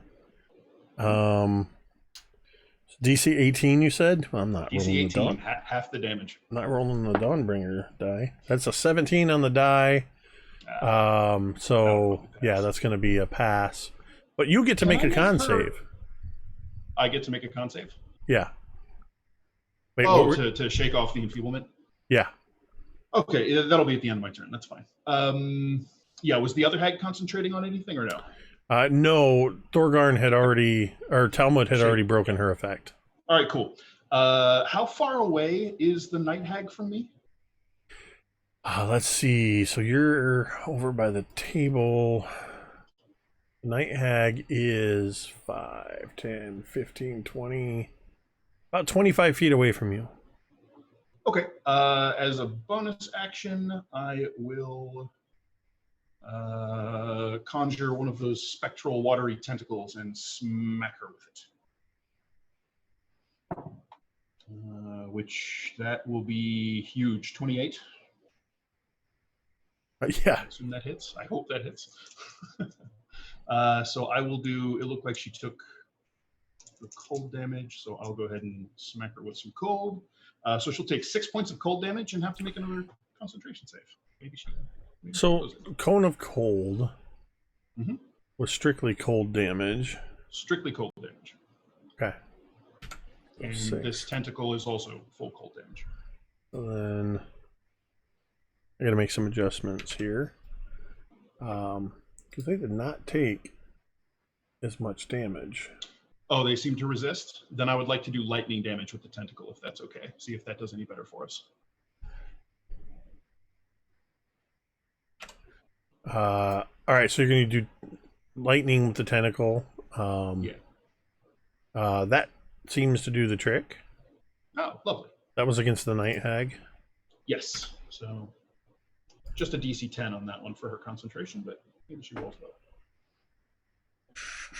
It's a 16 on the die. Yeah, she's fine. Okay, so that'll be the end of my turn, and you said I can make a save to try and shake off the enfeeblement? All right, I will do so. It's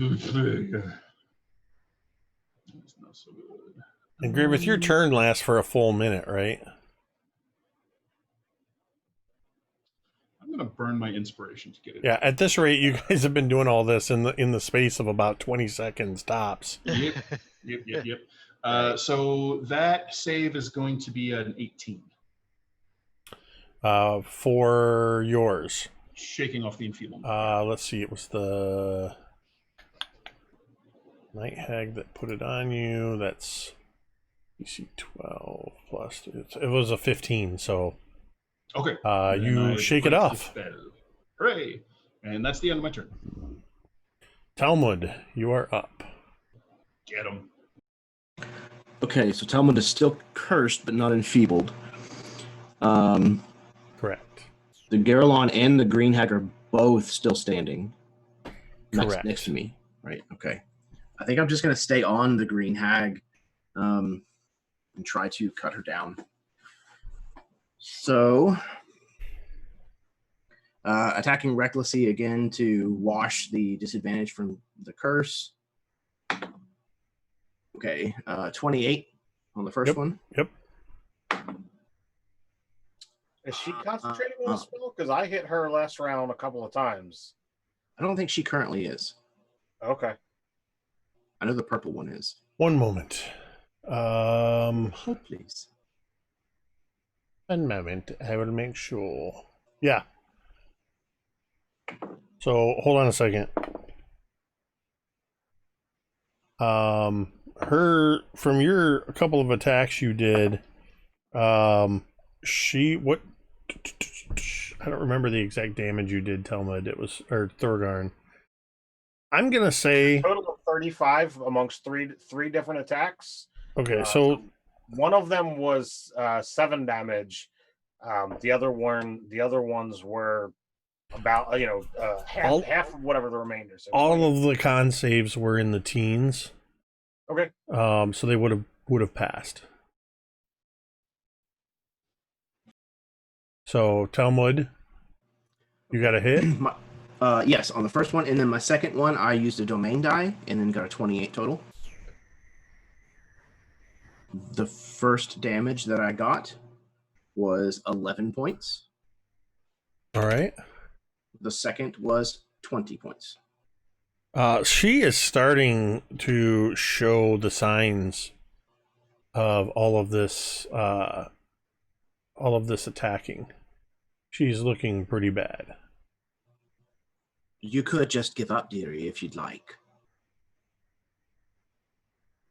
We'll never give up, dearie. Well, then you're going to die. Right here, in a puddle.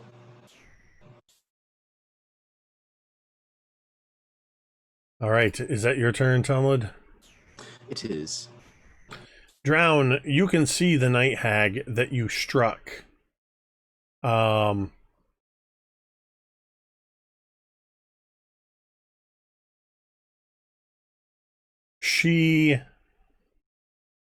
You see her turn over her shoulder, and in that language she says something.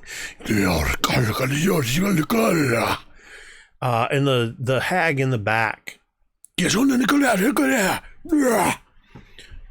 And she just seems to, the Night Hag throws her hands up, and she reaches out with her claws and seems to scratch at the wall, and you see a rift open up. And she looks around, and she looks at you, Drown, and she says, I will be back for you. And she steps into the stone and vanishes as she plane shifts. So the Night Hag is gone. No more zombies are raining from above. But Cantriel, when you moved last time, how far did you move? Well, I had to touch Talmud to heal him. That's right. So you're over by the table too. Yep. That is the hag, the zombies. That's still close enough. There's enough zombies milling about here that everybody gets a zombie. One Aren't for the zombies turn? Oh wait, no, the zombies are turned. That's right. The zombies actually instead. Anybody that has a zombie near them can make an opportunity attack if they have a reaction left, because all of the zombies, you see the ones that aren't near anybody, turning, and they begin to climb up the walls back toward the ceiling. As they begin to move, you see that they're not so much climbing as out of the stone. You see zombie and skeletal hands reaching out and sort of creating steps for them as they and begin making their way up to the top. But I believe Thorgarn, I don't remember who has zombies next to him. Not I, because I moved over to where Talmud. Yeah, you guys are all around the table now. If there's one by me, Drown's not going to take it. I'll say, I'm just going to say, because of the way they were scattered all over the place, you guys are all bunched up in the middle. Gerithan and Griveth. Just sounds like brothers. Gerithan and Griveth, you can each take an opportunity attack at zombies. I hit 23 damage. All right. Radiant. What does that look like when you kill that zombie? It literally explodes and just goes flying everywhere. Limbs flying over my head to the left, to the right. All right. I think a 22 hits that zombie. Yep. And What does it look like when you kill that zombie? as it turns to run away, I just kind of cut out straight with my sword and cut off its head, searing it with the flames.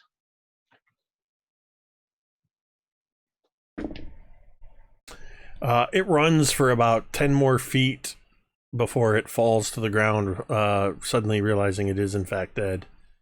So that's all the zombies. Griveth, it is your turn. All right. As Cantriel passed by me, she healed 5 points of damage.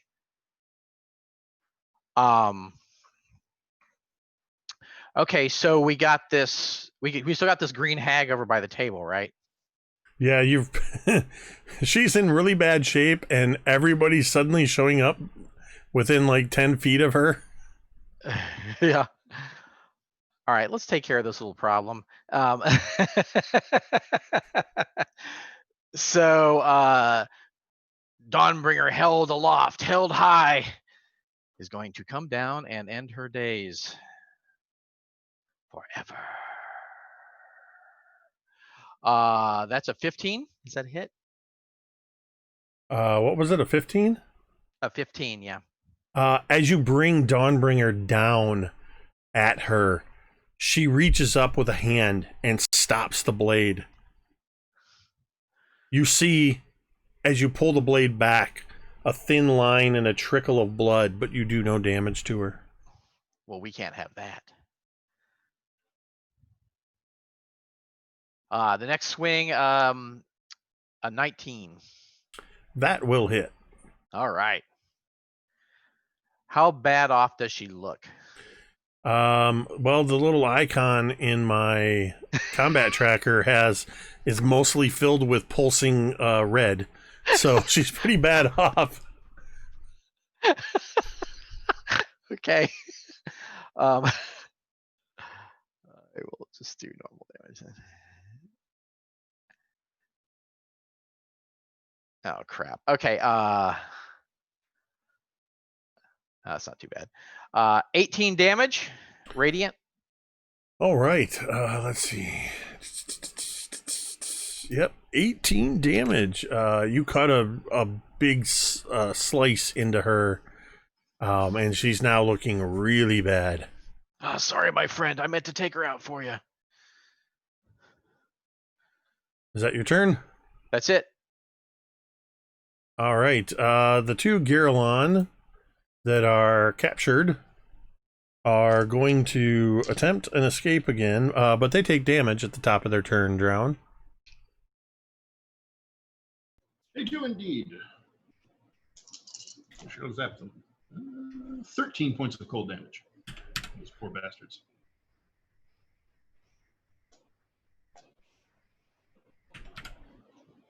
All right. They're going to attempt to escape, and that's an 11 and a 13. These poor Gerithans. The Gerithan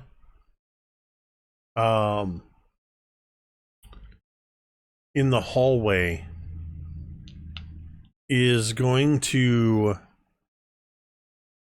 you see it sort of do this. It sort of looks over its shoulder and then it hesitates for a moment and then it charges in at you, Drown.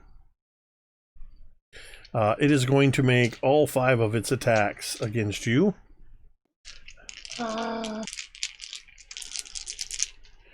The Atkan die is the bite. That's going to be an 8, a 19, an 18, a 23, and a 14. Please re-roll a 23. That's the bite. Yay! Re-roll the bite. That now becomes a 23 again. Okay, then. So you will take... Has their bite been the worst or their slam attack? The claws and the bite seem to do pretty much the same. Then I'm going to send my spirits out to absorb, I guess, the bite. Then Okay. So you're going to take... How was that? 17 points of slashing damage. The bite will do a total of 8. That's how much I got. So the bite does nothing. nice. Perfect.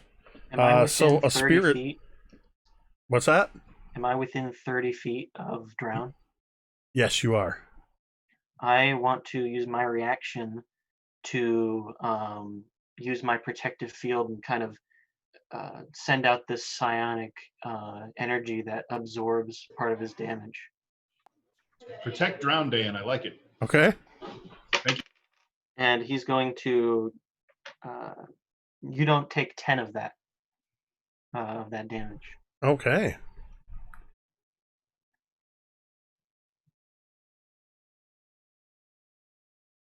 And we are back at the top. Gerithan. As it stands right now, the Gerithan is attacking Drown. The green hag is looking really bad. Zombies on the ceiling.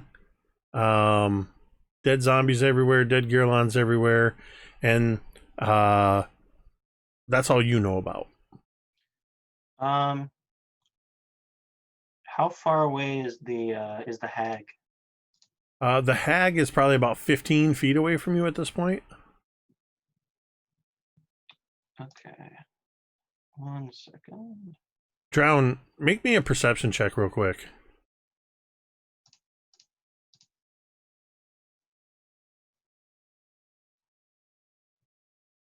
$12.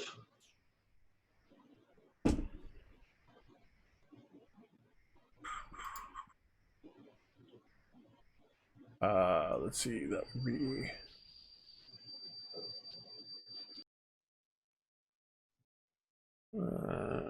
okay. You don't notice anything new. All right, what are you doing, Gerithan? I am going to run towards this hag, and then kind of just leap through the air at her and come down with both of my scimitars. Okay. Oof. I'm going to use a domain die to reroll this attack because that's a low number. That one's even lower. I don't think a 10 hits.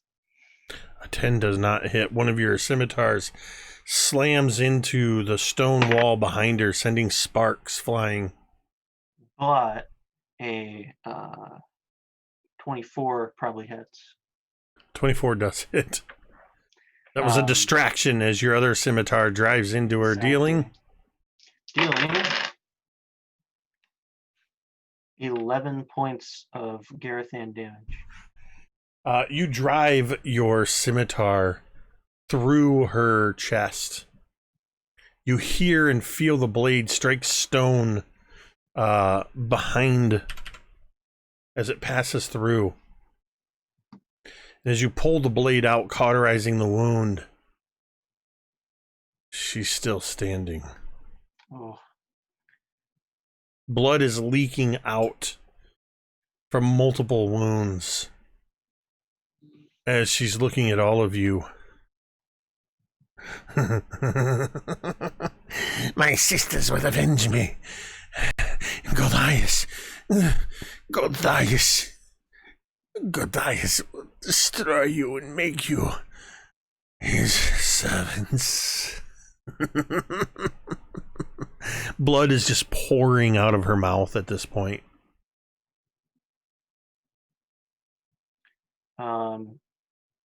Gerithan will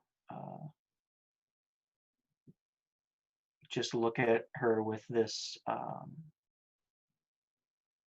what's the word? Just this unflinching anger as he quickly brings his scimitars back around, and with both of them will slash at her, making the last two attacks. All right. Say 23 and a 16. How do you end this green hag?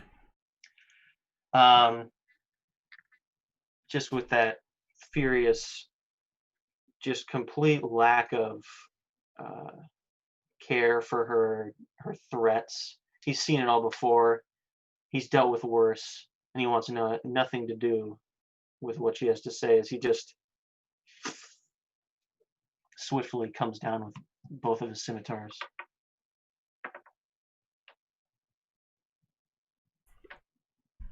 She falls into a bloody heap at your feet. Cantriel. The ceiling is writhing with still turned zombies. The Gerithan, the one Gerithan, seems to be still looking to destroy Drown. The other two are captured by this mysterious force. Why do I show 4? Oh yeah. Yeah. Are there 4 Gerithan still up? I thought there was only 3. I think we still had the one that was in our face that was looking hurt from the cone of cold. Ah, yeah, and then the other one I don't ran up think it's there. dropped yet. Got ya. That's why he's there. So there's 2 that are trapped in the water Leviathan and 2 that are sort of right up where all of you are. What would you like to do, Cantriel? I'll think and probably take my rapier and stab the one on Drown. Twice! The one For that fun! the new one or the one that's been there? The one that's been there. Good choice. Start with a 1 and see where it goes. The And freezer as a burned bonus action, I'm going to shift my Hunter's Mark to you. Do the new one. And that is going to be a 25 to hit. Yep. And then that'll be 13 stabby with a rapier for the first hit. Is it still standing? It is. You're a tough one. Let's try this again, shall we? Goes in, and this time it is a 16 to hit. Yep. Okay, cool.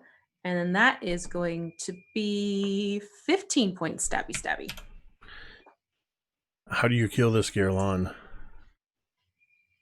Oh, just to make sure it's really dead, she does the rapier up through the bottom of its jaw to the top of the head. So you get that sort of, as you stab it the first time, it just sort of does that gorilla, and then Nope.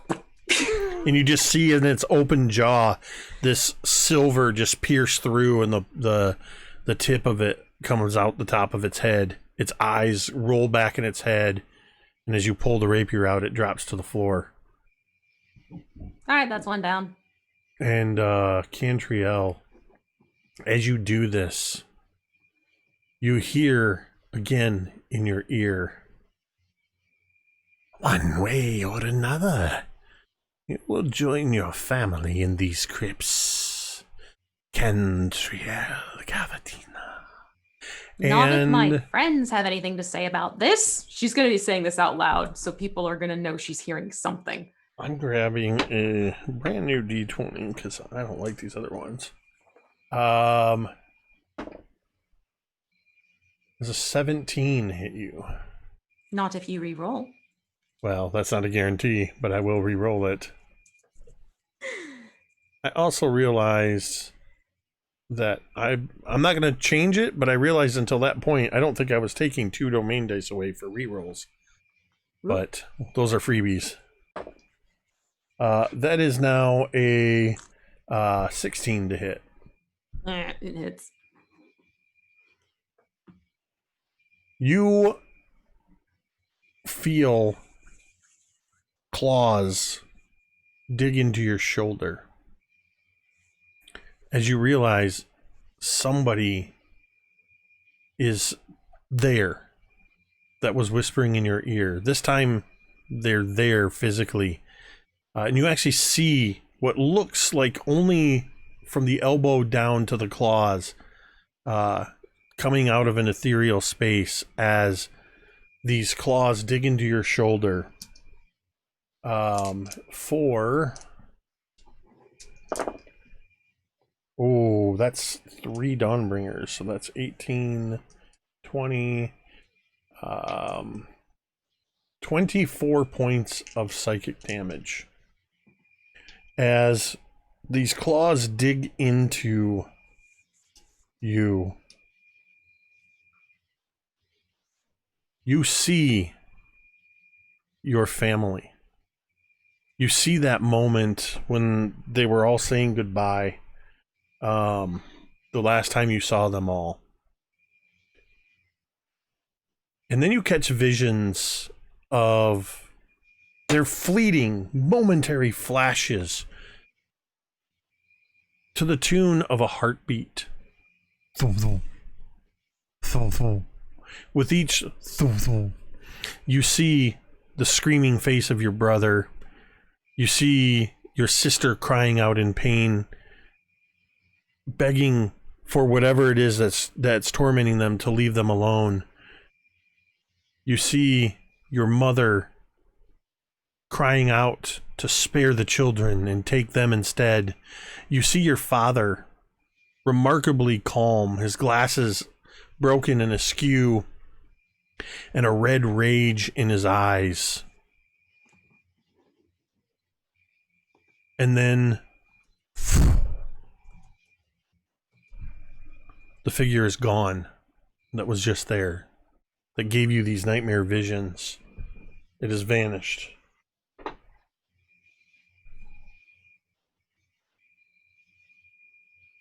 Thorgarn, it is your turn. Quick question: did we see anything, or was that all in her head? I would say Gerithan is otherwise occupied, having just taken down the hag. Well, at this point, geez, I'm just gonna say everybody but Gerithan can make a perception check, because you're all at this point. You've all managed to cluster around this table, relatively close. So, Brown is very busy with murder ape in his face. I have a 0. I have a 10. Okay, Talmud got a 16. 13 for me. Talmud, you turn as Cantriel seems to freeze as you hear her say something out loud that's not to any of you. You see this arm and these claws of this sort of dry and cracked reddish skin reach out and rake across her shoulders. You see it tear in, draw blood, what seemed to be blood. And a little bit of blood does leak down, but it seems almost as if there's smoky tendrils that come down her shoulder. And then you see this look cross Cantriel's face as her eyes are sort of darting back and forth, almost like a REM sleep while still being awake. And then you see this hand sort of, and it seems to almost turn to sand and just disappear.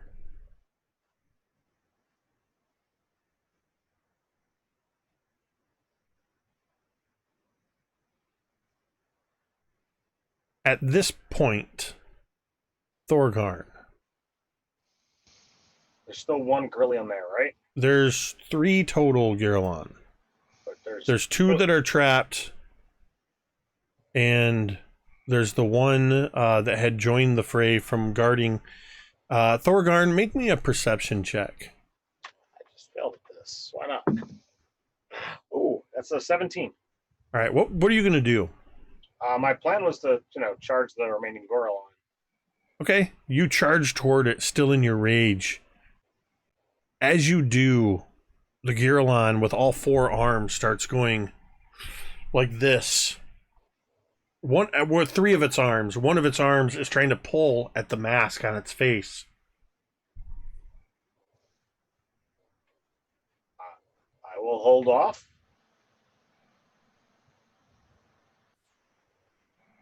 As you don't... There's still one more visible hag down the hallway. No. That was the perception check you failed earlier. As you look, she's not there. Got it. For what you can tell, it appears as though all of the hags are gone. 1 is dead, 2 have vanished. And suddenly this Gerithan, the 2 that are captured in your water Leviathan, they're struggling, but their anger seems to have turned to fear.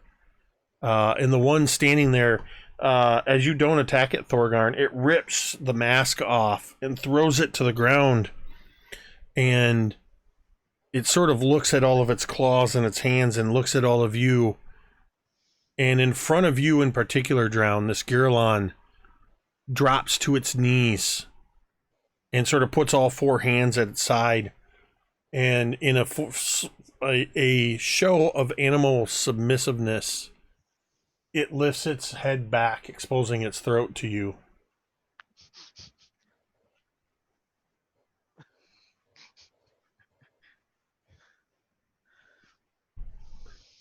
If you choose to attack or continue your attack on any of the Gerithan, we'll stay in initiative order. If you don't, then we can pull out of initiative order. Yeah, I think Drown is up next, so he's just going to dismiss them all. So the Gerithan's cold, hurt, wet. They also pull these masks off.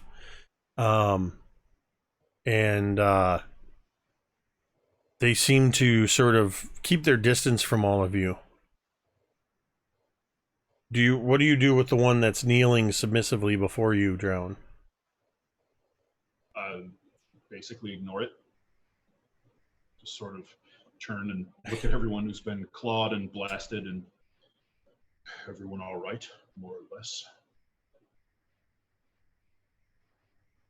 Perhaps less, but nothing I can't take care of myself. We were simply defending ourselves. With Drown not doing anything, this Gerithan, after a moment, just kind of goes...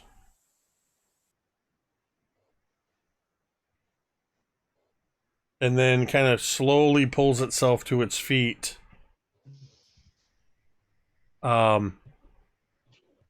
If you don't stop it, it moves towards the table, which has been kind of pushed to the side. And on this table, some of this has been knocked to the floor, but there's more of these masks. There's tools of torture. There's whips. It suddenly starts tearing to shred these masks. It takes any of these implements that it can and begins breaking them just with its pure strength, just and destroying these things, doing whatever it can. And at that point, if nobody stops them, it'll sort of go over to the other two, and all three of them, licking their wounds, so to speak, will move towards the door that you all came in, which you know would ultimately take them back in the direction of the Gerithan encampment. My friends, Eldath's power cannot hold much longer. We must flee this room before it becomes filled with those zombies. Looking up, Griveth, you see the radiant liquid light of Eldath's turn undead, your channel divinity up there, and you do not see any sign of the zombies that were writhing on the ceiling. Oh, they've disappeared. Friend creatures, we did not mean to harm you. Does Thif mean anything to you? A young one of your race told us this. The one that had bent submissively before Drown stops as you mentioned Thif, and it looks back at you. And then it seems to indicate, it sort of points to both the two in front of it and then to itself, and then points in that direction that it was headed.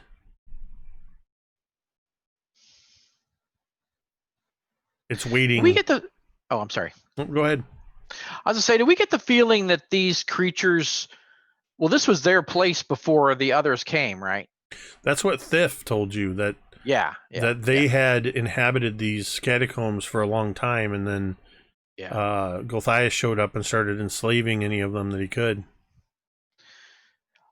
I want to pass on that, and if any of you want to leave this place, we would be glad to escort you to wherever you want to go. We understand if you want to stay, but that is an offer we are going to make. No. You might not know what that means, but that's the response you get. Okay. Also, you guys kind of see me, as everything cools down, you see me begin to glow, and like the radiant power from my healing is charging up because I haven't used it. So I kind of burst out in radiant light, and everybody in the party heals 11 points of damage. Ooh, nice. You wait until the Gearlons leave. Don't want to accidentally heal up the Gearlons. Well, So just to give you a sense now that things have calmed down, this room is basically 45 feet east to west, 35 feet across. There's now a bunch of empty stalls, broken tools of torture and enslavement. There is a door on the eastern wall. There's the wide corridor that leads to the northwest, which Drown has seen a set of double doors at the end of. And there is an alcove towards the southeastern corner that... One second. Anybody badly injured?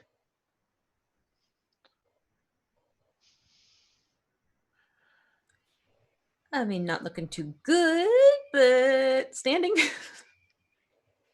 It may not be a bad idea to spend some time tend to our wounds. Take a short rest. So is Jeremy? I'm sorry. Is Thorgarn still cursed? Talmud. Talmud. Yeah, I'm sorry. Talmud. Is Talmud Talmud is still the one. cursed? The other dwarf. The other one. Yeah, Yep. the other guy. Is that other dwarf still cursed? No, the curse is gone. Oh, okay. Okay. The other two things that you notice in this room is sort of near that alcove in the corner. The alcove does appear to have some sort of arcane carvings in it and on the floor, and there is a fire pit that has been dug into the floor that has hot coals in it. That's where some pokers were heating up too, right? Yep. I would like to examine the coals. The coals? Well, like the fire pit in general. Okay. Being a smith and all, might be something interesting. For the most part, go ahead and give me an investigation check. For the most part, as you initially look over there, there's absolutely hot iron pokers that were being heated up in there. They're hot. They're red hot. That is a flat 10. As you're poking around in the coals with one of these, you feel below the coals, there's some sort of a grate. The bar slips through and you hear it connect with something metal. Can I use the poker and slide the coals out and see what's down there? Yeah. You do so, and you find that below the coals, there is a heavy metal box. Can I use the It's got like poker to- stickers of Metallica and Slayer on it. Bitchin'. It's got a demon claw going like this. Can I And use- weirdly, the chemical symbol, the periodic table symbol for mercury. I'm just going for all the heavy metal jokes. Sorry. That's right. Can I use the poker or the pair of pokers? Yeah. Yeah, working with this stuff, I mean, you're a smith. You're used to working with hot metals in the heat, and you're able to get this out of there. And using the pokers, you can even eventually you sort of get this box open, and it's a very thick box, which made it. It was actually lined inside with a dark stone, which seemed to give it a heat resistance. But inside you find 330 platinum pieces. And Hello. you find 9 of these rubies that seem to have, as you look at them, at first it almost looks like they have occlusions in them, but you realize that there's a star pattern inside the ruby. Each one of these 9 rubies is worth 1,000 gold pieces. Damn. Well done, Ted. Is anybody checking out the hallway with the double doors or the alcove? I think in the moments after combat kind of ended, Talmud, still kind of possessed, actually is going to head over to Cantriel and say, I saw it, dearie. I saw it very well. And don't worry, we have, and like the tattoos kind of fade back into Talmud, and he kind of like stumbles for a second and kind of blinks. You're back. What's are you okay? Is it still here? I don't know. I don't think it is. No, but I appreciate the sentiment. Aye. There was something here, right? Yeah, I'd say so. And she's looking back where she's been scratched.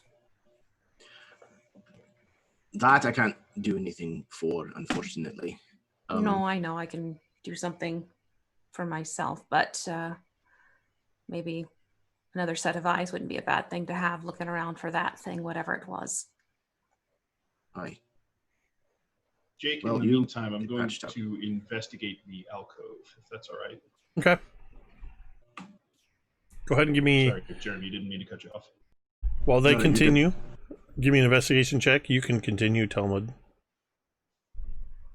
Yeah, he was just gonna say he's got eyes. He's looking around. I've got a 24. The alcove is barely more than 5 feet by 5 feet. And you see that there are arcane symbols carved in a band around the 3 walls of this alcove, and on the floor in the tiles.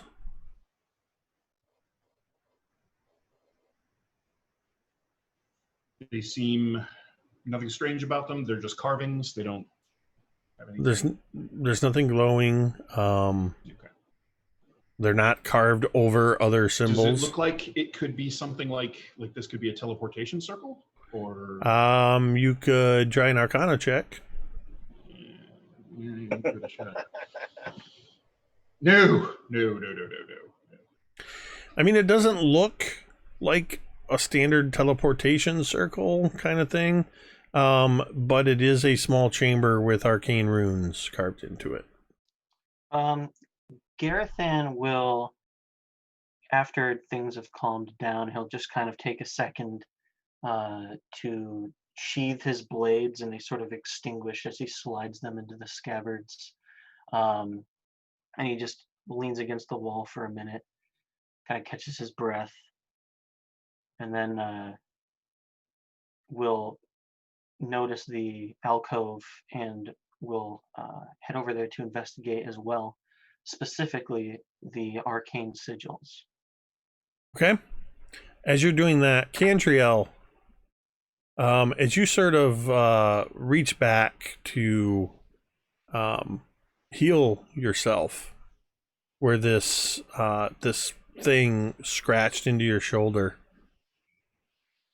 as you heal this damage, as you touch it and the healing energy casts in, for just a moment you hear thum, thum, and you see your sister's face, and she looks left and she looks right, and then she seems to look right at you, and before she seems to fade with the healing magic, she says, "Get out."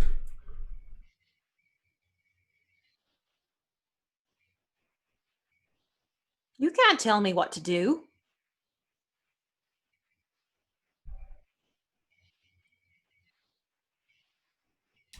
You all hear Cantriel say. I wasn't trying to. I'm sorry. No, not you, my sister. You Your didn't see that? sister. Do you have another weapon that has another family member? Well, I mean, she can get involved in the weapon. I mean, her rune's right there, but I just... Drown will turn around and say, "Are you seeing things perhaps the way Yeah. Fig was?" Oh no. Yes and no. Well- I don't feel like I'm someone else. It's someone I know in... There was no one there.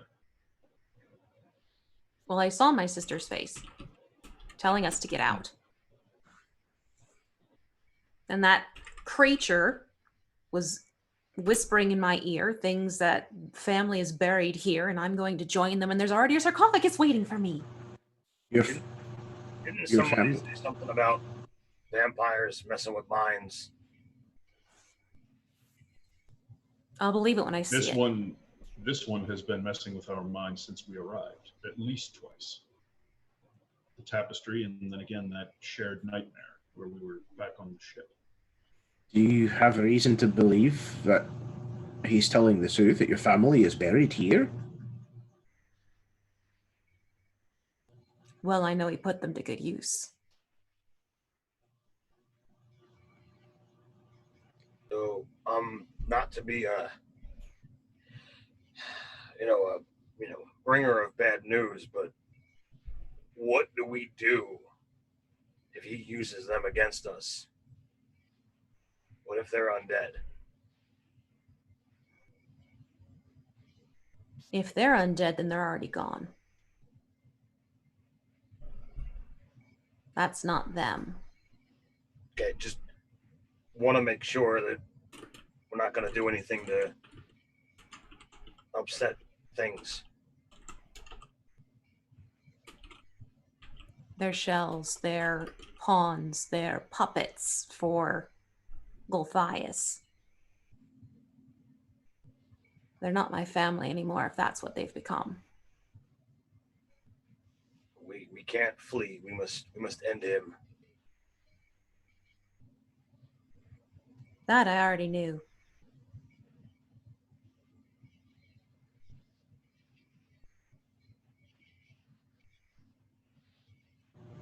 So you're ready to press on? Well, maybe we should take a moment, as John suggested.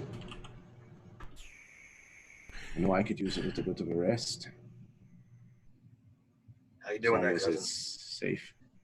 A little beat up and battered, but he kind of nods towards Drown and Cantriel and the people that have helped to heal him up. I'm feeling better. Gerithan, what was your check on the alcove? I rolled a 19. All right. You recognize the runic arrangement. While it doesn't look the same as a teleportation circle, there seems to be some teleportation magic imbued into this alcove.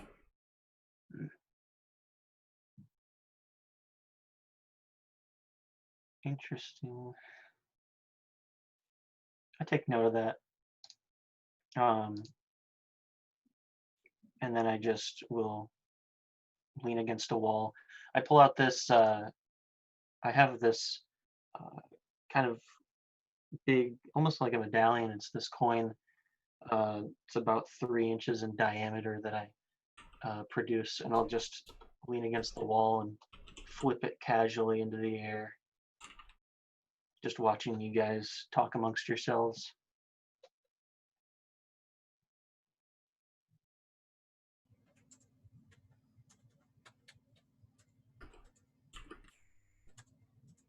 So are you resting?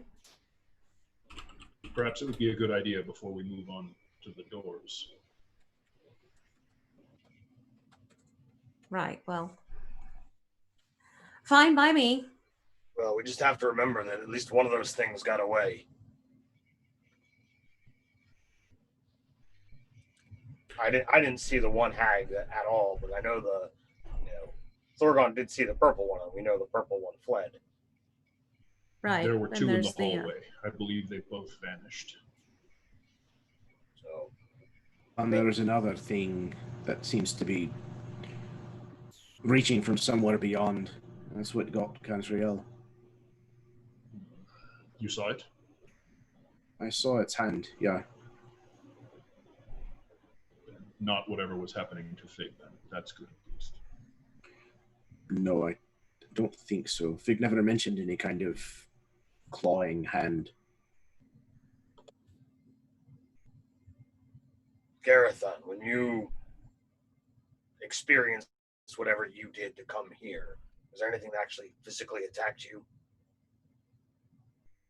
No, nothing like what you're describing.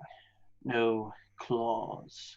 And Cantriel, Fig never said anything about actually being hurt. It was just more like a experiencing someone else. Well, from what they've both now said, it's almost as if they were trading bodies for moments. One was in one while the other was in the other. And that's not what you are experiencing. No, I'm experiencing getting to be a target. Well,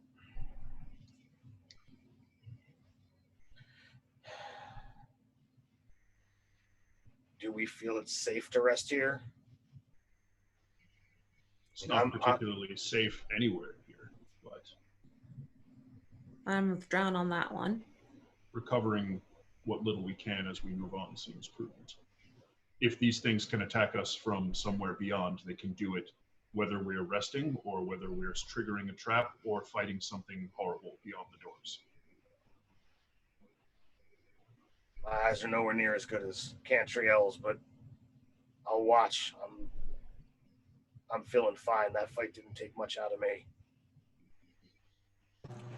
I think Talmud is going to go over to this table, and he's going to start breaking it apart and throwing it into the fire pit, at least a little bit, to kind of stoke up flames high enough that we can see a little better in here. Okay. Yeah. Will help. Anyone who's taking a rest has the Song of Rest from Cantriel. So Griveth is looking at the mask that the creature tore off its face. Is there anything particular besides just being a leather mask? as you take a closer look at the mask, you notice that, and you kind of have to piece it together because the Gerithan sort of ripped them apart. The inside of the mask is lined with barbs. And looking at the dead Gerithan that are in this room, you would see, in addition to the wounds that you put on them, there are burn marks, there are places where their fur has been all but flayed off. These Gerithans have been beaten and tortured into servitude. Yeah, and seem to have been controlled by these hags. Griveth, is upset of himself for attacking these creatures when they didn't have to, they didn't have a choice in the matter. They were enslaved. He hates enslavement of any type. So he's kind of making a vow to himself that if they discover these things again, he's going to essentially rip the mask off. He's not going to attack it. Okay. And I'm going to keep the parts of the mask. Okay. You can add a torn Gerithan mask, or however you want to identify it. You'll have to make it a custom item, or okay, if you have a paper sheet, however you're doing it. So as you're all starting to settle into your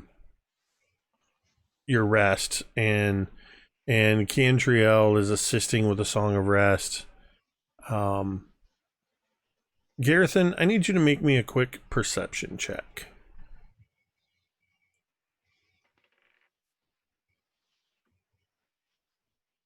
$15. As everybody's sort of having their conversation and you've been watching them leaning against this wall, as it's starting to settle down and get quiet, there's something else that's been simmering just below the surface that you couldn't quite put your finger on. But now that people are quieting down, you feel it more than you hear it. You feel it in the soles of your feet. You feel it where your back touches the wall that you're leaning against. And as you look around at everybody, you glance at Cantriel, and you realize Cantriel feels this too. Thump, thump. Thump, thump. Thump, thump. The beating of a heart pulsing through the stone. And that is where we're going to end tonight's session, with the Dawnbringer room count at 0. Nobody called it out in chat, so I figured I'd call it out. But that was quite a large battle that was taking place, with a lot of things going on there. That was our Masters of Puppets episode, episode 15 of season 4 of Dawnbringer's Heart. Do we manage to finish a short rest, or will we deal with that next time? we'll say that I'll say this that you will be able to get a short rest. You have your 6 is covered, so to speak, by the Girolans, and nothing came in during the fray from either doors that are the other 2 doors in this chamber. So go ahead and spend your hit dice and whatever you would. I'm saying this with confidence this time. I won't take it away next time or say, why did I tell you that? You will get your short rest. If you decide in the meantime that you want to still have in-character conversations during that short rest, we can do that at the beginning of next week's session. Otherwise, we'll be coming out of the short rest for episode 16 as we continue with Heart of the Nightfang Spire and the Dawnbringers with their now the second episode of Gerithan, the Githzerai fighter. Zach with us. We kind of got to see what this character can do in a battle, and it's quite a lot, actually. Not to mention everybody else putting down the hurt on a whole bunch of baddies. But it looks like at least one, possibly more, got away. Thank you to everybody who tuned in tonight. It's always awesome to see people in the chat. I saw a couple of new faces in there and some new friends. Lots of appearances of Splorch, the jelly cube. That makes me very happy. Yeah, thank you to everybody who tuned in. If you haven't done so already, hit the follow icon. Make sure you get notified when we go live. We're getting ready, I would say within the next few weeks. You're going to start seeing some more shows streaming on the channel. As we come into the fall season, we've got a new thing that we're working on for alternate Sunday afternoons. A Harbinger mini series that Zach is going to be a part of, along with Matt Click, the creator, one of the creators of the Harbinger rule set, and some other friends. And sometime within the next month or so, you're going to see, for a second appearance in a week, in the streaming week. Let me just say this. V and I and some others are cooking up a fun little storyline for a mini series that I think everybody's going to enjoy this fall. So we'll see how that shakes out as well, but definitely more streaming coming. And as I said, there's Jasper's Game Week coming up next weekend. Don't forget that you can also find us, in fact, next Friday, not tomorrow, but next Friday. You can find V and I, along with some other friends, over on Nerdarchy. Nerdarchy Live, actually, as Ted is DMing us in our continuing adventures over there. Tomorrow night, right here at 10 p.m. Eastern, is CFT RPG's Curse of Strahd. Our good friend Alan is running the Curse of Strahd. Tamiko, who you've seen in chat, is one of the players in that. And that is an intense game. They just celebrated their 40th session this weekend. Ironically, not here on Mini Terrain Domain because we were doing at Conline, but that will be returning here tomorrow. And like I said, just hit that follow button. And if you want, subscriptions are nice too. It's a great way to support the channel, and you can do so for free once a month if you link your Amazon account to, I think they call it Twitch Gaming now, or Prime Gaming or something weird. But anyway, you can do that. Finally, of course, I want to thank Scotty, Dan, V, Zach, Ted, and Jeremy, without whom it would just be me talking to myself for 3 hours. With that, we are going to end the stream the same way we end every stream, and you can say it with me if you want. Matilda! Matilda! Splorch!